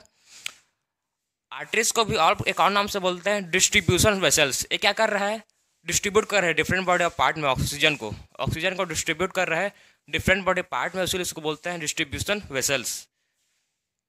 इसको बोलते हैं विंग्स को also call a conducting vessels. जो एक कार्बन डाइऑक्साइड को डिफरेंट पार्ट ऑफ ब्लड में जाके क्या कर रहा है, पार्ट ऑफ बॉडी में जाके जो डीऑक्सीजनेटेड ब्लड है, कार्बन डाइऑक्साइड है, उसको क्या कर रहा है, कलेक्ट कर रहा है, फिर हार्ट को देगा वो, तो इसलिए इसको बोलते हैं कलेक्टिंग वेसल्स। आर्टरीज को क्या है, ए थिक एंड इलास्टिक, रसीला है और क्या है, इलास्टिक है, हम फोल्ड कर सकते हैं इसको, इलास्टिक मतलब। जो विंग्स है थिन लेस इलास्टिक, थिन है और लेस इलास्टिक है, फिर मतलब पतला होता है। आर्टरीज में वल्व्स एब्सेंट, इसमें जो वल्व्स एब्सेंट होते हैं, लेकिन जो विंग्स है उसमें वल्व्स प्रेजेंट टू प्रिवेंट वो बैक फ्लो ऑफ ब्लड। इसमें विंग्स वल्व्स प्रेजेंट रहते हैं जो क्या क्या करते हैं, ब्लड फ्लो फिर से मतलब वापस फॉरवर्ड फिर से नहीं, मतलब बैकवर्ड नहीं होना चाहिए, उसीलिए रोकते हैं उसको। एक ब्लड यहाँ पर गया, जो राइट एट्रियम से राइट वेंट्रिकल में ब्लड चल दिया, फिर से फ्लो बैक मत हो, ठीक है ना। जो ब्लड मतलब जो राइट एट्रियम में ब्लड था वो राइट वेंट्रिकल में पहुंच गया, और फिर से मतलब चल देगा, उसी लिए क्या करते हैं, वाल्व्स रहते हैं जो प्रिवेंट करते हैं फ्लो बैक के लिए, मेन फंक्शन इसका फ्लो बैक ऑफ ब्लड। तो था ये छोटा सा डिफरेंस बिटवीन था आर्टरीज और विंग्स। अब देखते हैं next, transportation in plants. Transportation in plants के पास प्रेजेंट होता है कंडक्टिंग टिश्यू। एक कंडक्टिंग टिश्यू कौन कौन सा है, xylem and phloem. Xylem and phloem को वस्कुलर बंडल भी बोलते हैं। जेलम का फंक्शन देखते हैं, carries water and minerals from root to other part of plant. Jhelum क्या करता है, ये वाटर एंड मिनरल्स कैरी करता है, कहाँ से, रूट से कैरी करता है और डिफरेंट पार्ट ऑफ प्लांट में ट्रांसपोर्ट करता है। इसका फंक्शन जेलम को वाटर एंड मिनरल्स को ट्रांसपोर्ट करना है। फ्लोएम क्या करता है, carries product of photosynthesis. Photosynthesis पता है जिसमें क्या होता है, जिसमें carbon dioxide plus water milk react करके क्या बनाता है, ऑक्सीजन प्लस ग्लूकोज। तो उसको क्या करता है, कैरीज प्रोडक्ट, उसके जो ऑक्सीजन को तो रिलीज हो जाता है, लेकिन जो ग्लूकोज है जो फूड बना है उसको कैरी करता है लिप्स से other part of plant. Lips में बनता है फूड, और फूड्स को कैरी करता है डिफरेंट पार्ट ऑफ प्लांट में ट्रांसपोर्ट करता है। इसका फंक्शन जेलम तो फ्लोएम। तो main difference between Jhelum and phloem का था, जेलम क्या करता है, वाटर एंड मिनरल्स का ट्रांसपोर्ट करता है डिफरेंट पार्ट ऑफ प्लांट्स में, और फ्लोएम क्या करता है, फूड का ट्रांसपोर्ट करता है डिफरेंट पार्ट ऑफ प्लांट में। No energy is used. Xylem में कोई ऐसा कोई भी एनर्जी यूज नहीं होता, लेकिन फ्लोएम में क्या होता है, energy is used from ATP. इसमें क्या होता है, एनर्जी यूज होता है, किसके फॉर्म में होता है, एटीपी के फॉर्म में एनर्जी यूज होता है फ्लोएम में। अब देखते हैं नेक्स्ट, ट्रांसपीरेशन। ट्रांसपीरेशन क्या है, it is a process by which plant loses water in the form of water vapour. Transpiration एक ऐसा प्रोसेस है जिसमें प्लांट वाटर लॉस करता है, किसे रियल पार्ट ऑफ प्लांट से अपना वाटर लॉस करता है, किसके फॉर्म में करता है, वाटर वेपर के फॉर्म में करता है, उसको बोलते हैं transpiration. Role of transpiration, transpiration का रोल क्या है, absorption and upward movement of water and minerals. Main function क्या है, एब्जॉर्प्शन का है और upward movement of water and minerals. Upward movement मतलब जो रूट में था वाटर एंड मिनरल्स वो कहाँ, वो प्लांट के अपवर्ड मूवमेंट करेगा। और क्या करता है, help in temperature regulation in plant, ये टेम्परेचर रेगुलेशन भी करता है प्लांट में, टेम्परेचर को रेगुलेट करने के लिए भी हेल्प करता है प्लांट को। कौन? ट्रांसपीरेशन। अब देखते हैं translocation, transport of food from leaves to different part of plant is called translocation. Translocation क्या किसको बोलते हैं? उसमें ट्रांसपोर्ट ऑफ फूड, किसका ट्रांसपोर्ट हो रहा है? Transport of food from leaves to other part of plant, food का ट्रांसपोर्ट हो रहा है किस कहाँ से? लीव्स से अदर पार्ट ऑफ प्लांट को, उसको बोलते हैं ट्रांसलोकेशन। तो मेन डिफरेंस है कि ट्रांसपीरेशन ट्रांसलोकेशन ये बहुत ही मतलब इंपॉर्टेंट टर्म है, ये एग्जाम में आपको पूछा जाएगा कि ट्रांसपीरेशन क्या है। तो सिंपल है, ट्रांसपीरेशन क्या है? Loss of water in the form of water vapour is called transpiration. एक लाइन में बोल दो। ट्रांसलोकेशन क्या है? Transport of food from leaves to other part of plant is called translocation. Simple है ट्रांसपीरेशन एंड ट्रांसलोकेशन। तो transportation in plant complete हो गया। Excretion in human being.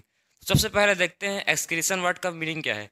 तो एक्सक्रीशन मतलब होता है किसी भी चीज़ को रिमूव करना, किसी भी चीज़ को बाहर निकालना को बोलते हैं एक्सक्रीशन। तो इसमें देखेंगे excretion in human being, the process of removal of the metabolic waste from the body is called excretion. Removal of metabolic waste को रिमूव करेंगे फ्रॉम द बॉडी, उसको बोलते हैं एक्सक्रीशन। मेटाबॉलिक वेस्ट क्या है? हमने देखा है रेस्पिरेटरी सिस्टम में मेटाबॉलिक वेस्ट क्या था? कार्बन डाइऑक्साइड था, उसको लंग्स के थ्रू रिमूव किए, हम लोग पढ़ चुके हैं। फिर देखे थे डाइजेस्टिव सिस्टम, उसमें भी जो भी मेटाबॉलिक वेस्ट हो भी रिमूव हो गया था। हम रेस्पिरेटरी सिस्टम डाइजेस्टिव सिस्टम दोनों कंप्लीट है, हम लोग दोनों पढ़ चुके हैं, हम पता है कैसे मेटाबॉलिक वेस्ट कौन कौन सा था। अब इसमें देखेंगे नाइट्रोजिनस वेस्ट। नाइट्रोजिनस वेस्ट क्या क्या है? यूरिया या यूरिक एसिड, सॉल्ट, वाटर, ये सब क्या है? मेटाबॉलिक वेस्ट हैं, इसको बॉडी से रिमूव करेंगे तो उसी को बोलते हैं the process of removal of metabolic waste from the body.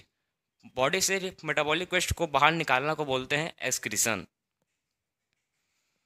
अब देखते हैं excretory system of human being includes, कौन कौन सा excretory system human being consist करता है, देखते हैं।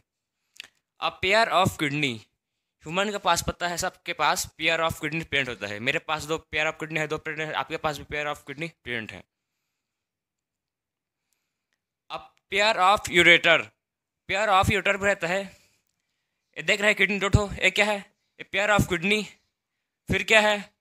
Pair of ureter. ये दोनों ही दिख रहा है, जो पाइप दिख रहा है आपको, जो किडनी से यूरिनरी ब्लैडर को कनेक्ट किया है, उस पाइप को बोलता है यूरेटर। ये भी पेयर में प्रेजेंट है, 2 ठो। फिर है यूरिनरी ब्लैडर, ये क्या है? यूरिनरी ब्लैडर है। फिर है यूरेथ्रा, यूरिनरी ब्लैडर के जस्ट बिलो प्रेजेंट है। अब देखते हैं फंक्शन ऑफ किडनी। किडनी का फंक्शन क्या है? It is remove waste product from the blood is called kidney. Kidney का मेन फंक्शन क्या है? ये रिमूव करता है वेस्ट प्रोडक्ट को फ्रॉम द ब्लड। ब्लड में जो वेस्ट प्रोडक्ट रहता है उसको किडनी रिमूव करता है, फिल्टर करता है, ब्लड को फिल्टर करता है मेन किडनी का, उसी को बोलते हैं फंक्शन किडनी का मेन। कौन कौन सा मतलब waste? Urea, salt, uric acid, excess water, ये सब को कौन रिमूव करता है? Blood. Each kidney has large number of filtration unit, हर किडनी के पास large number of filtration unit होता है, उसको बोलते हैं नेफ्रॉन। वही क्या करता है? मेटाबॉलिक वेस्ट को रिमूव करता है ब्लड से। It is structural and the functional unit of kidney. Nephron क्या है? स्ट्रक्चरल और फंक्शनल यूनिट ऑफ क्या है? किडनी है। तो देखते हैं अब यूरेथ्रा का फंक्शन। किडनी का फंक्शन देख लिया, पेयर ऑफ किडनी क्या करता है? यूरिन को फिल्टर करता है। अब देखते हैं पेयर ऑफ यूरेटर, यूरेटर का फंक्शन क्या है? यूरेटर क्या है? जो किडनी से यूरिनरी ब्लड पाइप गया है, उस पाइप को बोलते हैं यूरेटर।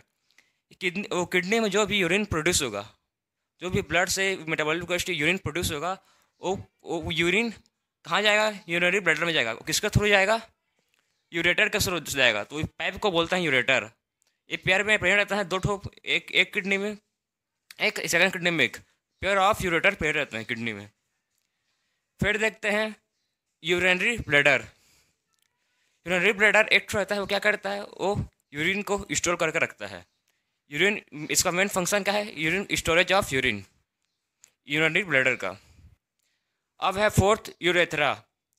यूरेथ्रा क्या करता है, यूरिन को रिमूव करता है बॉडी से, removal of urine through urethra, इसको फंक्शन है उसका। तो हम लोग देख चुके हैं। सबसे पहले आता है ब्लड, ब्लड आएगा रेनर आर्टरी से ब्लड आएगा, फिर वो किडनी में फिल्टर होगा। किडनी में फिल्टर किसके थ्रू होगा, नेफ्रॉन फिल्ट्रेशन यूनिट है किडनी का। It is a functional and structural unit of kidney. कौन, नेफ्रॉन फिल्टर करेगा ब्लड को, फिर यूरिन प्रोड्यूस होगा, वो किसके थ्रू जाएगा, यूरेटर के थ्रू जाएगा, किसमें, यूरिनरी ब्लैडर में, और फिर उसके बाद यूरेथ्रा के थ्रू रिमूव हो जाएगा। तो ये था मेन फंक्शन ऑफ किडनी, कैसे रिमूव, किडनी कैसे यूरिन को रिमूव करता है। अब देखते हैं next, nephron. It consist of tube which is connected to duct. Nephron क्या कंसिस्ट करता है, ये ट्यूब कंसिस्ट करता है जो किससे कनेक्ट है, डक्ट से। देख रहे हो ट्यूब है, इस किससे कनेक्ट है, ये कंडक्टिंग डक्ट से कनेक्ट है। And a cup shaped structure that is Bowman's capsule. और एक कप शेप स्ट्रक्चर यहाँ पर, कहाँ पर, नेफ्रॉन में, नेफ्रॉन के स्ट्रक्चर में एक कप शेप स्ट्रक्चर है, उसको बोलते हैं ब्रोमन्स कैप्सूल। ब्रोमन्स कैप्सूल का फंक्शन क्या है देखते हैं। Bowman's capsule it filters blood and collects urine. Bowman's capsule क्या करता है, ब्लड को फिल्टर करता है और क्या करता है, यूरिन को कलेक्ट करता है। मेन फंक्शन है कि ब्लड को फिल्टर करता है ब्रोमन्स कैप्सूल। अब देखते हैं जो नीचे में ये लूप बना है, ठीक है ना, नीचे में जो ये आपको लूप जैसे दिख रहा है वो क्या है, हैंडली लूप्स। अब देखते हैं नेक्स्ट, हैंडली लूप्स। ये क्या करता है, लूप्स का फंक्शन क्या है, reabsorption of glucose and amino acid and water. जब ये मतलब जब ये ब्रोमन्स कैप्सूल फिल्टर करता है मेटाबॉलिक वेस्ट को, तो उसके साथ amino acid, glucose, salt, water सब क्या हो जाते हैं, सब फिल्टर हो जाते हैं। तो हैंडली लूप्स का मेन फंक्शन है कि क्या करता है, रीएब्जॉर्प्शन करता है। फिर से जो जो जो इंपॉर्टेंट चीज़ है, जो बॉडी के फंक्शन है, उसको रीअब्जॉर्ब करता है। कौन, हैंडली लूप्स। तो reabsorption of glucose, amino acid and water, ठीक, ये सबको रीअब्जॉर्ब करता है हैंडली लूप्स। फिर क्या होगा, फिर urine Indus in ureter through the duct and the connected urinary bladder. फिर यूरिन कहाँ कनेक्ट हो जाएगा, यूरेटर के थ्रू यूरिनरी ब्लैडर में चला जाएगा। तो इस मेन फंक्शन था नेफ्रॉन का कि नेफ्रॉन में होते हैं सबसे पहले वो नेलर रेनल आर्टरी से क्या आएगा, ब्लड आएगा, ब्लड के थ्रू ब्लड फिल्टर होगा, किस पे ब्लड फिल्टर होगा, ब्रोमन्स कैप्सूल में ब्लड फिल्टर होगा। ब्लड फिल्टर होने के बाद कहाँ जाएगा, ट्यूब में जाएगा, ट्यूब के थ्रू किस में जाएगा, रेनल, फिर जाएगा रेनल वेल्स के थ्रू हैंडली लूप्स में, हैंडली लूप्स में रीअब्जॉर्प्शन होगा। रीअब्जॉर्प्शन के बाद ब्लड लास्ट टाइम जाता है कंडक्टिव डक्ट के थ्रू यूरेटर, यूरेटर के थ्रू यूरिनरी ब्लैडर, फिर यूरिनरी ब्लैडर से यूरेथ्रा के थ्रू रिमूव हो जाता है यूरिन। तो मेन फंक्शन था किडनी का कि प्रोडक्शन ऑफ यूरिन, कैसे प्रोड्यूस हुआ यूरिन का, by the help of nephron. Nephron एक फिल्ट्रेशन यूनिट है किडनी का, जो एक किडनी में कम से कम, मैक्सिमम कम या मिनिमम बोल सकते हो 10 लाख नेफ्रॉन रहते हैं। और ये डक्ट है ना, ये डक्ट जो आपको दिख रहा है, इसे फिर से इसमें एक और नेफ्रॉन कनेक्ट होगा, इसमें एक और नेफ्रॉन कनेक्ट होगा, इसमें भी एक और नेफ्रॉन, इसमें भी एक और नेफ्रॉन। मतलब हर आपको दिख रहा है जो एरो एरो, उसमें क्या होगा, एक नेफ्रॉन कनेक्ट रहेंगे। तो एक किडनी में मैक्सिमम 10 लाख नेफ्रॉन प्रेजेंट रहते हैं, नेफ्रॉन। तो उसके बाद एक बोल, जब हम लोग का आर्टिफिशियल प्यूरीफाइंग ब्लड होता है, आर्टिफिशियली हम लोग वो ब्लड को प्यूरीफाई करते हैं, किससे, आर्टिफिशियल किडनी से। आर्टिफिशियली ब्लड को प्यूरीफाइंग करते हैं किससे, आर्टिफिशियल किडनी से, उसको बोलता है हेमोडायलिसिस। आपके इंस्टार्टिंग में गिवन है, येलो कलर के बॉक्स में गया है वो आर्टिफिशियल किडनी और ब्रैकेट में दिया है हेमोडायलिसिस। तो हेमोडायलिसिस क्या है, artificial purifying the artificial kidney, ठीक। Artificial purifying the blood by artificial kidney is called haemodialysis. Simple है, आर्टिफिशियल, हम लोग आर्टिफिशियली क्या करते हैं, ब्लड को प्यूरीफाइंग कर रहे हैं, किससे, आर्टिफिशियल किडनी से, उसको बोलते हैं हेमोडायलिसिस। और कुछ नहीं, उसको सिंपल है। अब देखते हैं next, excretion in plant. Plant कैसे एक्सक्रीट करते हैं, कैसे अपना मेटाबॉलिक वेस्ट वो प्लांट तो अपना थ्रू लिप्स के थ्रू कैसे बाहर निकालते हैं, देखते हैं। सबसे पहले हम लोग पता है फोटोसिंथेसिस के थ्रू प्लांट अपना मेटाबॉलिक वेस्ट बाहर निकालते हैं। जैसे उन लोग का प्लांट का मेटाबॉलिक वेस्ट के ऑक्सीजन, ऑक्सीजन प्लांट के लिए वेस्ट है, तो कैसे रिमूव करता है, by the process of photosynthesis. Photosynthesis के हेल्प से रिमूव होता है, किससे होता है, स्टोमेटा। स्टोमोटस क्या है, ये टेनिपोर है जो गैसेस को एक्सचेंज करने में हेल्प करता है, उसके थ्रू ऑक्सीजन रिमूव होता है। फिर नेक्स्ट है वाटर बाय ट्रांसपिरेशन। ट्रांसपिरेशन पता है हम लोग क्या है? Water vapour, loss of water in the form of water vapour. Water वो मतलब वाटर का लॉस किसके फॉर्म में? वाटर वेपर के फॉर्म में। तो तो उससे क्या होगा? ट्रांसपिरेशन होगा। फिर है next waste stored in lips and bark. जो वेस्ट प्रोडक्ट रहेगा प्लांट वो किस में स्टोर रहेगा? लिप्स में स्टोर रहेगा, नहीं तो बार्क। और ये बार्क क्या है? वो पेड़ की छाल होता है, उसको बोलते हैं बार्क। तो मेन यही तीन एक्सक्रीशन इन प्लांट का मेन 3 पॉइंट था। जो प्लांट अपना मेटाबॉलिक वेस्ट, जो भी प्लांट का वेस्ट रहता है उसको, कार्बन डाइऑक्साइड रहता है, उन्हें कार्बन डाइऑक्साइड तो रहता है, ऑक्सीजन वेस्ट रहता है, और बहुत सारे वेस्ट हैं जो इन मेथड से रिमूव होते हैं। तो हमने रेस्पिरेशन इन प्लांट्स कंप्लीट हो गया, तो रेस्पिरेशन इन ह्यूमंस भी कंप्लीट हो गया, तो पूरा लाइफ प्रोसेसेस चैप्टर कंप्लीट हो गया पूरा। हमने सब कुछ देखा, nutrition, respiration, transportation and excretion, सब कंप्लीट हो गया वन बाय वन। सबको हम लोग देखे, वन बाय वन सब प्रोसेस को देखे हैं। सब चैप्टर कंप्लीट है, पूरा फुल चैप्टर कंप्लीट हो गया। तो अब मिलते हैं नेक्स्ट चैप्टर में।